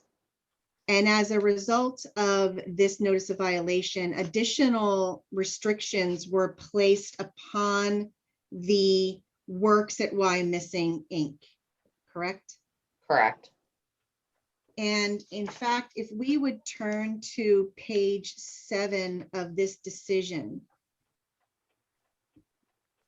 the reason the additional restrictions were placed on the works at Wyomissing was as a result of the board being deeply concerned by the brazen and willful violations of the board's previous orders by the works, which refused to comply with the order even after Borough Code Enforcement officers served notices of violation. Would that be an accurate reading of the decision and the rendering by the board? Yes. And the board, in fact, goes on to state that the works has little respect, not only for nearby borough residents and the businesses, but also the governmental processes and functions which municipalities planning code endeavors to enhance. You would agree that's also an accurate reading? Correct.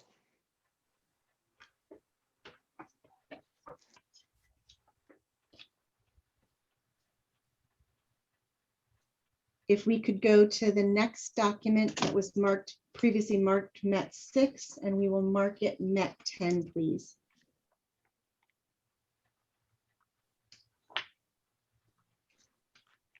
And Michelle, I think this would be the one that you were first involved in. As the zoning officer, correct. Okay. And this is a variance requested for Slick Willie's indoor go-kart and bumper car to expand capacity from 1,000 to 1,300 without the need for additional parking. Is that your recollection? Yes. And here again, if we turn to page 3 of this decision, I'm sorry, I apologize. If we could go to page 7, apologize, page 7. The testimony was, if we go to 14A and E, the testimony was that staff parking would be shifted to the back of the building. Do you have any evidence that that ever happened? Yes, actually, I do recall that happening. Is that still happening today? Somebody's parking back there based off of what I've personally observed and pictures I've been provided.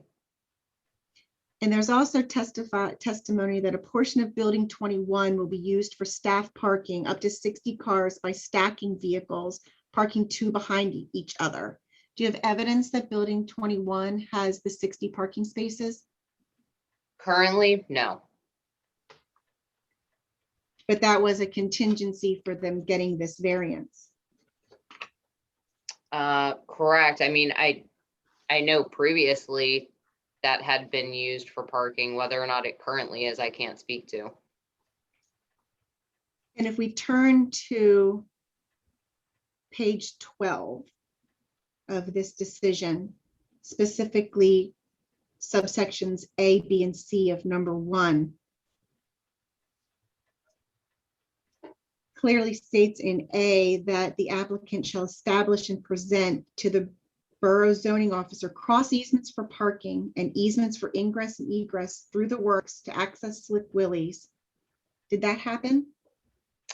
Yeah, I actually have those access easement agreements because your client needed them for his own land development plan.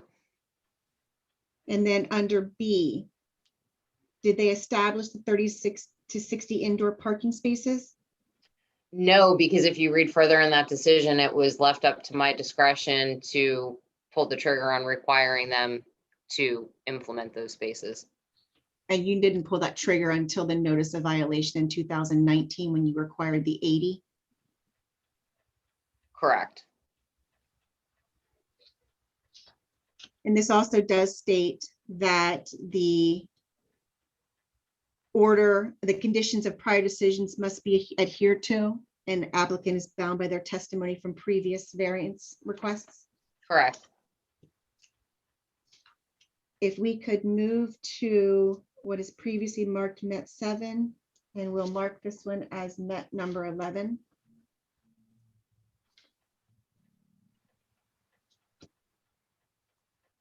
And this is, again, Michelle, you testified at this hearing as well?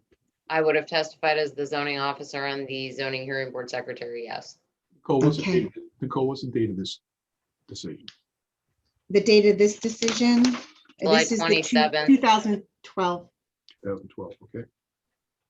Thank you. And this is a variance requested for the modification of the Slick Willie go-kart and bumper cars. Again, this would have been by the works. Correct. And if we turn to page 7 and 8 of this decision and order, it again states that all conditions of previous decisions must be adhered to, and they are bound by their testimony at the previous hearings. At this time, you still don't have the leases or the emergency plan that they were bound to provide? Correct. The only thing I would add to that statement is from about 2013 through present, the borough's fire department does an annual fire safety inspection of the entire property. Everything is looked at from the exterior to the interior. If there were any concerns at any point in time by the fire department of either aisle space, parking areas, et cetera, I'm 100% certain that would have been brought to my attention, because there were other concerns that were brought up about just general fire code violations that are found when any property is inspected. Fair enough, thank you. If we go to the next exhibit, previously marked Met 8, we'll mark it Met number 12.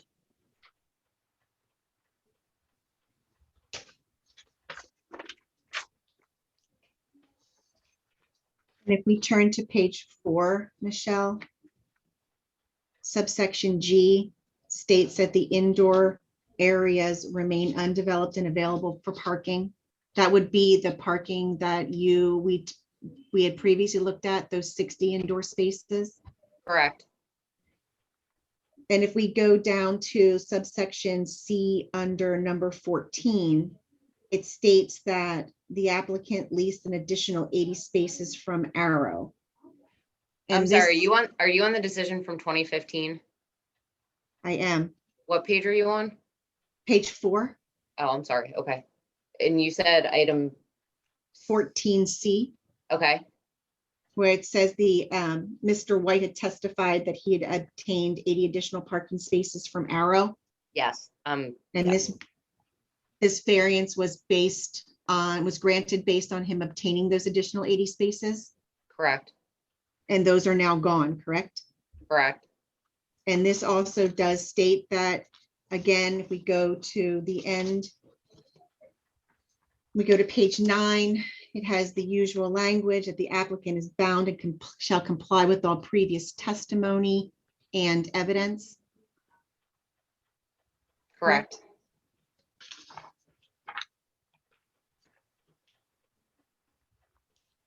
If we go to what is previously been marked Met Exhibit 9, we'll mark this one as 13. This is the 2018 variance request. And Michelle, you personally testified at this one as well, Correct, as both the zoning officer and the secretary? correct, Okay. And this one was to request for a distillery, bocce ball courts, and escape room. Now, the distillery was installed, correct? correct. I just want to clarify on the record, this decision is actually from 2019, not 2018. At least the date on the one I'm looking at is March of 2019. Thank you. Typo. The escape rooms also went in and were opened. Correct, The bocce ball court was never opened. correct. And actually, my understanding is the distilleries, while the certificate of occupancy for the building permit was issued, I don't believe it's actually up and running, as in Okay, open to the public. But the space that was designated for it does contain the distillery. It's just not open to the public yet. Correct, And the space that was the bocce courts, or was supposed to be the bocce courts never went in.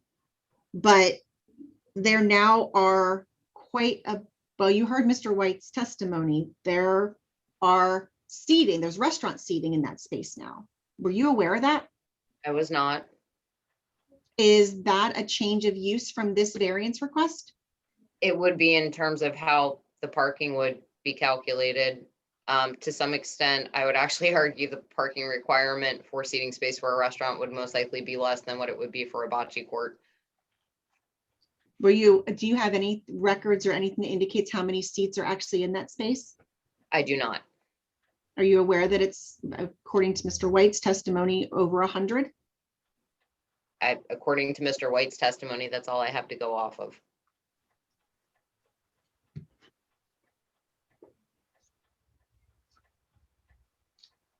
Would they have needed to ask for any relief from the board and from the zoning hearing, from the zoning borough, Wyomissing zoning borough, to ask for the use to be changed? They'd at least need a clarification on the record as to the change of use. And that's never been done? To the best of my knowledge, no.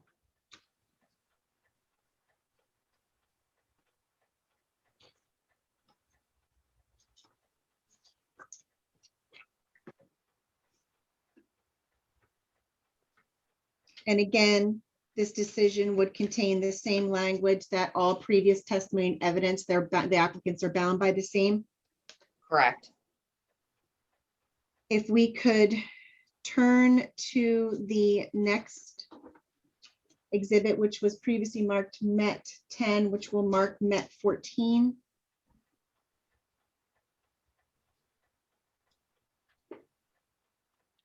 And what's This the was a date- what's the request. date of this one?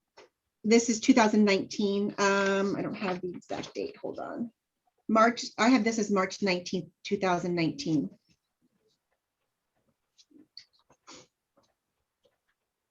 So just for clarification, Met 13, was that also 2019 decision? Or is that? No, that was, I apologize. I should have looked. I just assumed Michelle was looking at the same thing I was. I apologize. Met 13 was actually January 29, 2018 decision. Michelle, when you were just testifying, were you looking at that decision? Does that change any of your testimony? It doesn't change my testimony, but no, the decision I was looking at was the one from March of 2019, not the one from January 29th of 2018. But it does not change your testimony. Correct. Okay. So if we could now look at the one that is marked, it is the March 19th, 2019 decision. We'll mark it as met 14. This is the variance request for the laser tag and the axe throwing. Is that your recollection? Yes, And you would have testified at this as both the zoning hearing officer and the zoning secretary, I'm sorry, and the secretary? correct. And if we look at page 1, it indicates that number 7 on page 1, it indicates that a portion of the first floor of building 22 at the property is currently utilized by the applicant for storage. This is the first time this appears in any of the variance applications. Were you aware that it was being used as storage? I think what they meant is like janitorial supply closet based off of conversations I had with Frank and Chip going into the application. Not storage, that- like warehouse storing, which I would consider to be a different use. Is that area sprinklered, or would it need to be sprinklered to be used for anything other than vacant? I'm not the fire marshal nor the building code official in terms of making a statement as to what building code requires, so I can't answer that question. Fair enough. If we turn to page 6, 19A, there's testimony that 125 square feet of the property defined as Unit 1 of the Wyomissing Industrial Park is used, and 100,000 is vacant and used for storage. Were you aware that 100,000 square feet was being used for storage? Actually, yes, I was, and I think you're misinterpreting what the definition of storage is in this case, because I've walked that space multiple times with the fire marshal during the annual fire safety inspection. And by storage, I mean, it's not, again, like they're using it as warehousing space. It's, for the most part, relatively vacant and open space with maybe, something like an old piece of arcade equipment kept in there, but not storage, wall to wall, floor to ceiling storage space. This also would have the standard language in regards to all conditions of prior decisions must be adhered to, and the applicant is bound by their testimony. Correct? Correct. The variances for the parking for the portions of the buildings, both owned by all of the condominium owners from these variances that we just went through, were granted based on testimony that there was sufficient parking. They had various leases that they failed to produce. Is that your understanding? Correct. And is it your understanding that these variances would not have been granted except for the fact that they said they had these leases that they were going to be entering into and producing? I'm a Objection. board member. I don't get a vote in Objection, this. objection, objection. Question calls for speculation. Sustained. Thank you.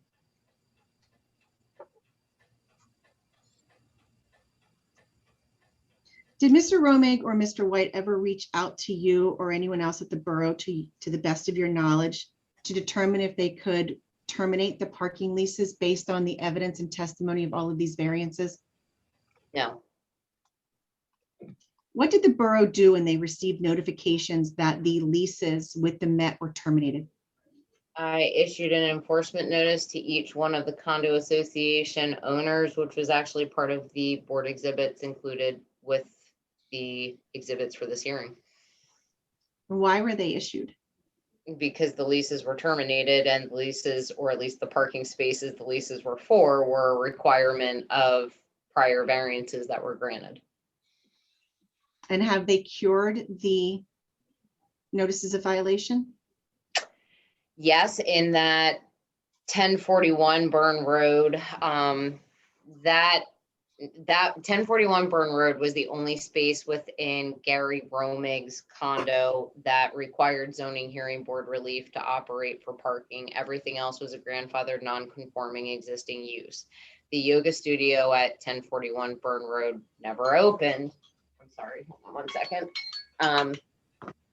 Therefore, by it not opening, that in and of itself cured that violation. In Chip's case, he came to the borough with a plan to create the indoor parking spaces that the borough agreed to accept to cure the violation.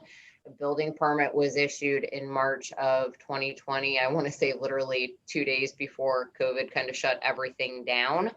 Chip and I had a conversation probably last year around this time, where we both agreed, based off the governor's restrictions for what could be open and occupancy levels, I would give him a 6-month time extension to move forward with creating those interior parking spaces.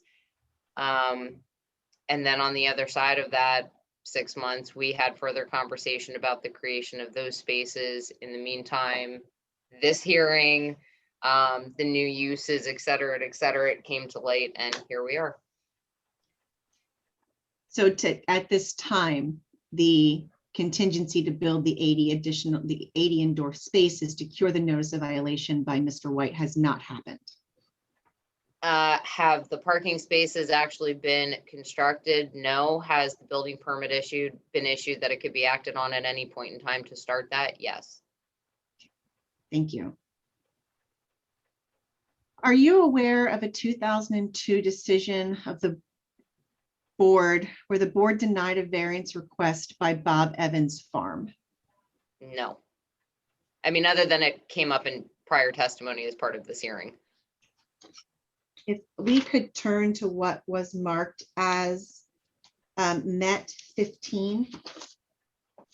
And I will mark it as, actually it stays MET 15. Isn't that nice?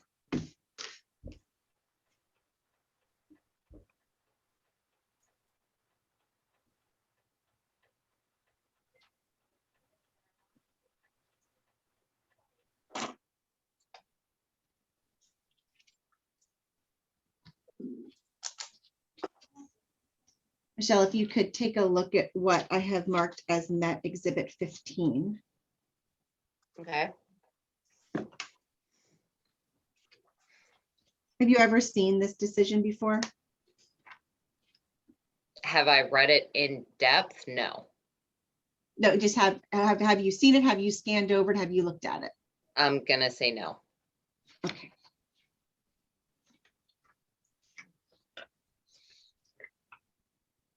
If you turn to page 4.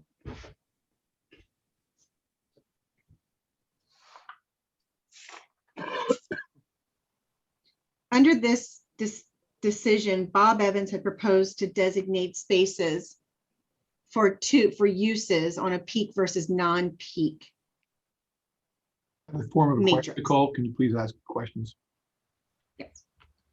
Do you see, Ms. Baer, do you see on page 4 that Bob Evans proposed to designate spaces based on peak versus non-peak?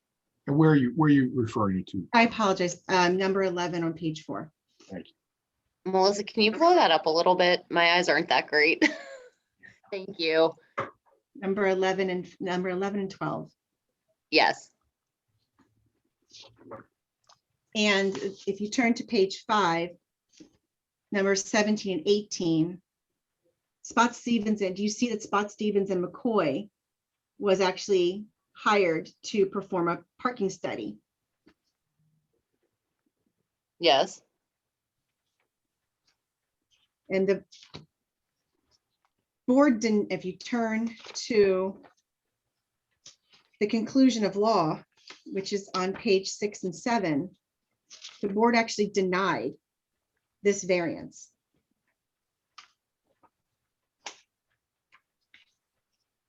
You didn't ask me a question. I'm sorry. I'm sorry. Do you see that the board actually denied the request for this variance I do. based on the fact that the study was incomplete? Or they felt Objection. that it had limited data. Do you see that? I do. So wait, what's your hold on a second. What? The objection is that the document speaks for itself and should be considered in its entirety. And that Ms. Plank should not be summarizing what the board's reasoning was. Well, I think in Ms. the Plank should opinion. be asking questions and not just stating what she believes it says. And I do agree that the item speaks for itself. So Ms. Plank, I'm gonna I'll move on. sustain his objection, but you can rephrase your questions and you're permitted to ask questions relating to this particular document. I'm done with my line of questions with regard to the document. Please Has move a on. shared parking study been conducted to show the borough that there's sufficient parking for all uses at the Wyomissing Industrial Park? To the best of my knowledge, no. What expert evidence has the Wyomissing zoning board relied upon to show that a small fraction of the parking required is enough for all uses and doesn't pose a threat?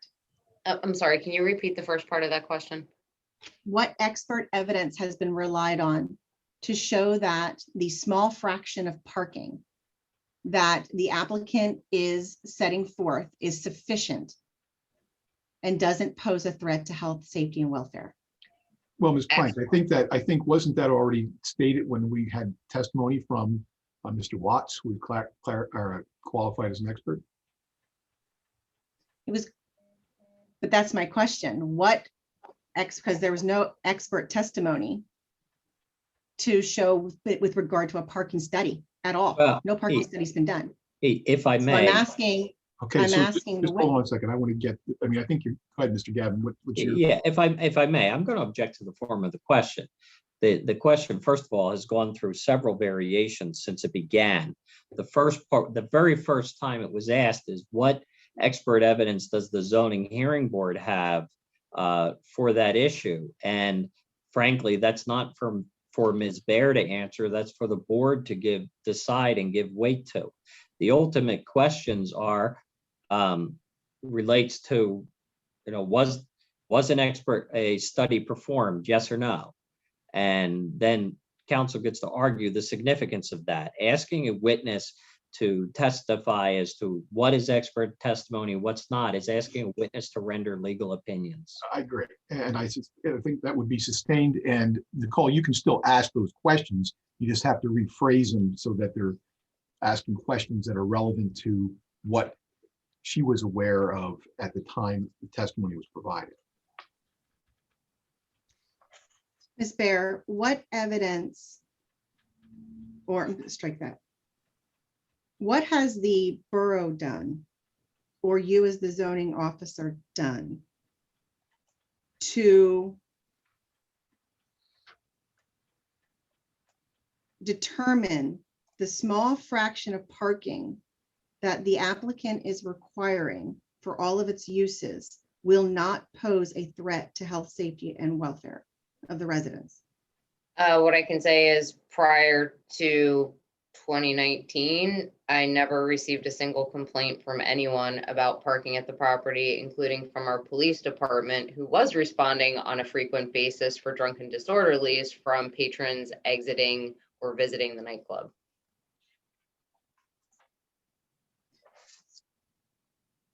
So that's what you've relied on, is that the complaints have been low Complaints have been non-existent since 2019. prior to 2019.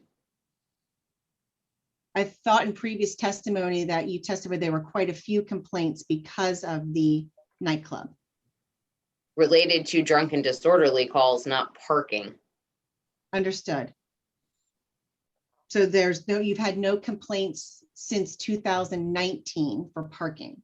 I've had no complaints prior to 2019 related to parking. So since 2019, you've had complaints. Correct. What are those complaints? They would be from your client and your client only, to be honest. And how many complaints have you received from my client? Kevin contacted me, I'm gonna say summer, maybe fall of 2019. Sending me the majority of the pictures you presented as exhibits today and complaining that people were parking. At that point, the parking lot in front of Baja Beach and the Army Recruiting Center was not yet gated off, I should say chained off. Complaining that people were parking in that area, they were parking on his property, et cetera, et cetera.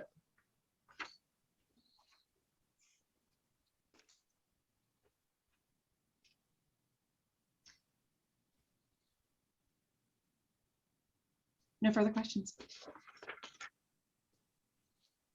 Okay, why don't we let Mr. Gavin have the shot at it here? Mr. Gavin, if you'd like to do cross-examination of Ms. Bear, please. Thank you. Good afternoon, Ms. Bear. Mr. Gavin. Hopefully soon I can say Uh, Judge Gavin. Too soon, but thank you. I want to start with the very last thing you said, that Mr. Timochenko called and complained that people were parking on his property without authorization. As a zoning officer, how do you respond to a complaint? That it is a private property matter. He is welcome to either sign his property indicating that trespassers or violators will be towed and subject to paid all expenses, or he could contact our police department and they would ticket the vehicle, but he would be required to show up in court to testify as the property owner.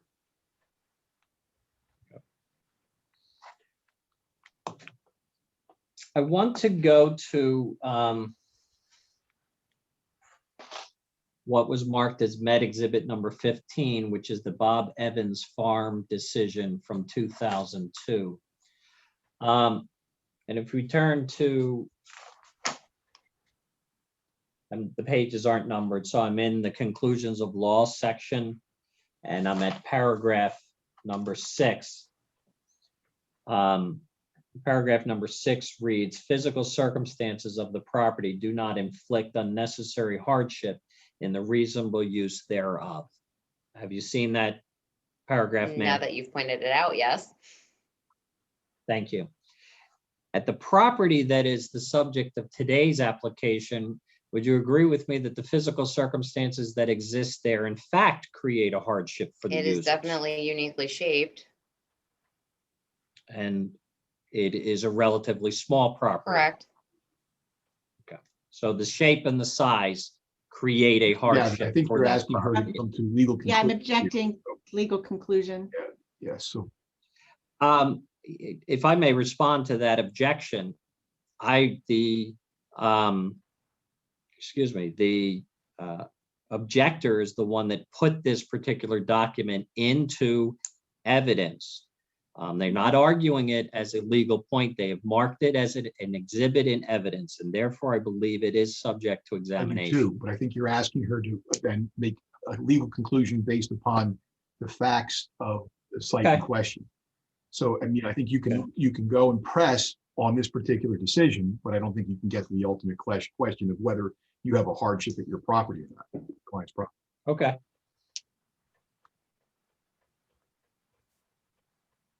Do you believe that the uses proposed by Mr. White are going to alter the nature of this property?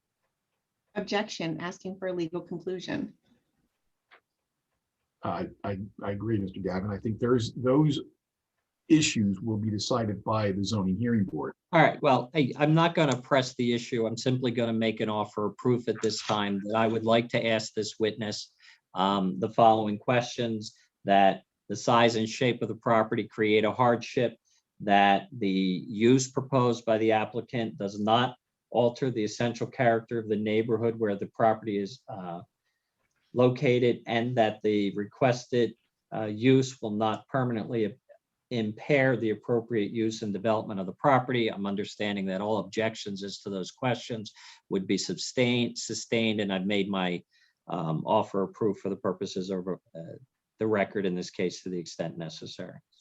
I will close then with the following questions for Ms. Bear. Ms. Bear, there was questioning about striping at the property. Are there currently any open notice of violations relating to striping at the property? No. Okay, there is a question relating to aisle widths. Is there presently any open violations relating to aisle width? No. Okay. There are questions relating to occupancy limit. Are there currently any open violations relating to occupancy limits? No. Okay. Thank you, ma'am. I don't have any other questions. Board members, do you have any questions for Michelle? No. Okay, hearing none. Ms. Blank, do you have any further witnesses? I do not. Ms. Blank, At this time, Good. Do you rest? I do. I would move to enter exhibits 1 through 15, please. Mr. Gavin, any objection? Yes, I object to exhibit number 15 as not being relevant, and that, in my opinion, the board erroneously denied me the right to cross-examine on exhibit number 15. I have no objections to exhibit 1 through 14. Mr. Gavin, we will allow you to cross-examine on exhibit number 15 as it relates to the Bob Evans property, or the property that was subject to that decision. I understand what you're saying to me, Mr. Becker, but you sustained objections to the questions that I wanted to ask. And that's why I'm objecting to the We exhibit. sustained them as you were asking them as it relate to the works property. I have no intention to argue with you about this. I've made my position.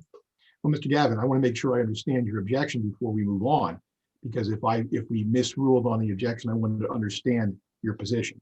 So are you saying that you want to cross-examine on the Bob Evans decision and ask questions about that decision? You may do so. You may not go into the legal conclusions, however, that the zoning hearing board is going to decide on as it relates to your client's application for the works property. Again, I understand the ruling, Mr. Becker. And so I've made my offer of proof, and I'm satisfied to stick with that. Okay, so you have no further questions then based upon this decision? No. Thank you. Now, your objection is to this, you have objected to this particular exhibit. Yes. And can you explain your objection to the exhibit? The exhibit, remember, my objection was twofold. The first part of my objection was that this exhibit is not relevant. It relates to a different property at a completely different time, and therefore it has no bearing upon this application. Okay, Ms. Plank, your response. Relevance is it goes to show that historically, when a zoning relief for parking was requested in the past using a peak off-peak matrix, it was denied. And this one even had a parking study, and the board found that the parking study lacked the necessary data to allow it to render a positive decision. So I feel it is very relevant.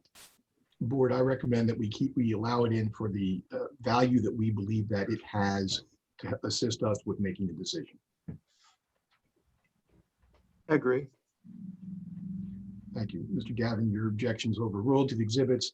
To the board, I would request that you move for admission of the exhibits 1 through 15 from Metropolitan. You're muted, Dave. David, you're muted. You're muted. Here. Talking to myself all the time. I do it. Any objections from the board members? No. All right, then we'll accept the exhibits. Mr. Gavin, did you move for your admission of your exhibits? I believe I did, but if I have not, I'll make that motion now. Thank you. Ms. Plank, do you have any objections? I'm pretty sure he did move, and I'm pretty sure I did not object. So I won't object now either. So then will be admitted. Is there any, Mr. Gavin, do you have any further rebuttal testimony that you'd like to present today? No, sir. Ms. Gavin, or Ms. Plank, is there anything further that you'd like to present this evening? No, sir. All right. At this point, Mr. Rothenwell, I think it's time for us to recess into an executive session. We And have yeah. Oh, I'm to sorry, do you're right. the, We do have the administrative things to take care of. yes, How could I forget about those? I know. All right. It's our housekeeping, Dan. Our housekeeping, yes. Right. All right. At this point, we'll take care of the housekeeping matters. Michelle Bear, you've previously been sworn. In your capacity as the zoning secretary for the borough of Wyomissing, what are your duties and responsibilities? I prepared a public notice that was mailed to all adjacent property owners located within 300 feet on March 9th of 2021 at approximately 9:30 a.m. That same notice was posted on the subject property on March 16th, also at 9:30 a.m. and was advertised in the Running Eagle on March 16th and March 23rd of 2021. All right, we'll mark those as board exhibit number 1. Do you have any further information or documents that you'd like to present today as the zoning hearing board secretary? No. Okay, let's change hats. In your position as the zoning officer for the borough of Wyomissing, what are your duties and responsibilities? I created a memo addressed to the board that I previously referenced in my testimony summarizing the application and the relief requested. We'll mark that as board exhibit number 2. Do you have any further information as the borough zoning officer relating to this particular application? I would only like to add for the board's consideration in terms of the Bob Evans decision that since 2002, the borough adopted a commercial and industrial overlay ordinance in 2006 that was further modified in 2017, I believe, and also as recently as a month ago, adopted another overlay ordinance. Both of those ordinances include parking matrices, which allow for peak and off-peak parking consideration. So I would add that, you know, since 2002, at least the borough's position on parking matrices and their allowance has obviously changed. Thank you, Ms. Barrett. Is there anything further? That is it. All right. And we also, what zoning ordinance is in effect at the present time? The one that was printed November of 2018. Okay, we'll mark that, but we're not going to move that into evidence. We'll mark that as an exhibit. Ms. Barrett, do you have anything further for us this afternoon? I do not. Thank you very much. Mr. Chairman, I turn it back over to you. Okay, at this particular point in time, we're going to go into executive session. And while it is normal for this board to attempt to reach a decision in an executive session after a hearing, I do not expect that that will happen today. So the rest of the people who would be waiting to get back into a public session, I don't think that that will happen. Mr. Ruffenwald, before we declare that, can we have a few minutes that we can talk on a couple of issues, and then come back, and maybe we can just set a time that we would come back and talk to them at it's 4:07 right now. So how about if we have 15 minutes? We'll come back in 15 minutes just to decide whether we're going to be able to render an oral decision today or not. Okay, that's fine. 4:25 p.m. Yes, that'd be fine. So at this point in time, we're going to stand in recess for an executive session until 4:25, and we'll come back on and let you know where we stand. So we just stay right here? No, unfortunately, I Oh, we think get off. Okay. you have to get off and then come back on at 4:25 at the same link that you're on now. Okay. Perfect. Thank you. Thank you. So we leave the meeting and come back. That's correct. You leave, Gotcha. come back to the same link that you're on now. Thank you. 4:25. Bye. Yep, goodbye.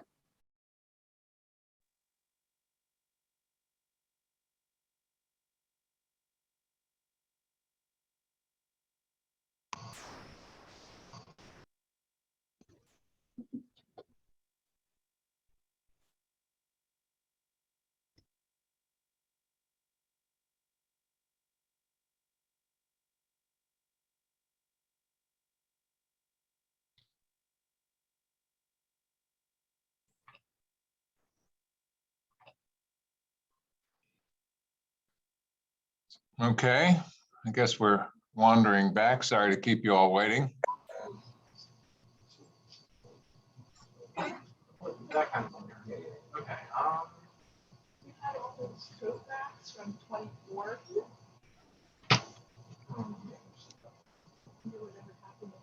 Is Dan back with us yet? Yeah, I'm here. Yeah. Oh, okay. I couldn't see him. Okay, we're going to call the meeting of the Wyomissing Zoning Hearing Board back to order. Mr. Becker has some procedures that he'd like to outline and as for us to move forward. Please, Dan. Yeah, thank you, Mr. Ruff. In light of the fact that this has been a very long hearing with a lot of Hey information. guys, I'm trying to listen to this, okay? I'm sorry. Okay, in light of the fact that this has been a very long hearing, 3 days with a lot of testimony and information that's been provided with exhibits, we ask that both counsel brief their positions and explain why the relief should or should not be granted. We'd like to set the briefing schedule so that briefs will be due in approximately 30 days, which would be Monday, June 7th. And then what we would like to do is have everybody agree that our written decision, our written decision will be issued on a Friday, July 23rd. Does anybody have any objection to that? Mr. Gavin? I would ask that the objector's brief be due 2 weeks before mine. Ms. Blank, can you make that happen? I can't, I would need the transcript. So I would like 2 weeks from the date in which I get the transcript to be able to prepare the brief. Why don't we just push everything back then 2 weeks? If that makes sense to do that. So what we would do then, and I'm just pull up my calendar here again real quickly, so that the decision, so that the applicants, I'm sorry, the protestants brief would be due on the 7th of June, and then 2 weeks after that, just look, there we go. On the 21st, Mr. Gavin's brief would be due. And then we will issue our decision on August 6th. If I just may, Lisa, how long do you think it will take? I know this was a long hearing. I usually take 2 weeks. It's kind of customary, if that works for you. If you need it before that. No, that's great, because then it gives me 2 weeks. Okay, that's fine. Okay. Thank you. Perfect. So 7th for Nicole, 21 for Mr. Gavin, and then our written decision on August 6th. Mr. Gavin, do you agree to that schedule? Yes, sir. Mr. Blank, do you agree to that schedule? Yes. Okay. Is there any other business to come before the board? Hearing none, Mr. Rothermel, I think we're ready for a motion to adjourn this hearing. I move that we adjourn the meeting. I'd second. All in favor? Thank you, everybody. Yeah. Back to the martinis, gang. Let's go. Thank you very much. Okay. Bye. That's long, everybody.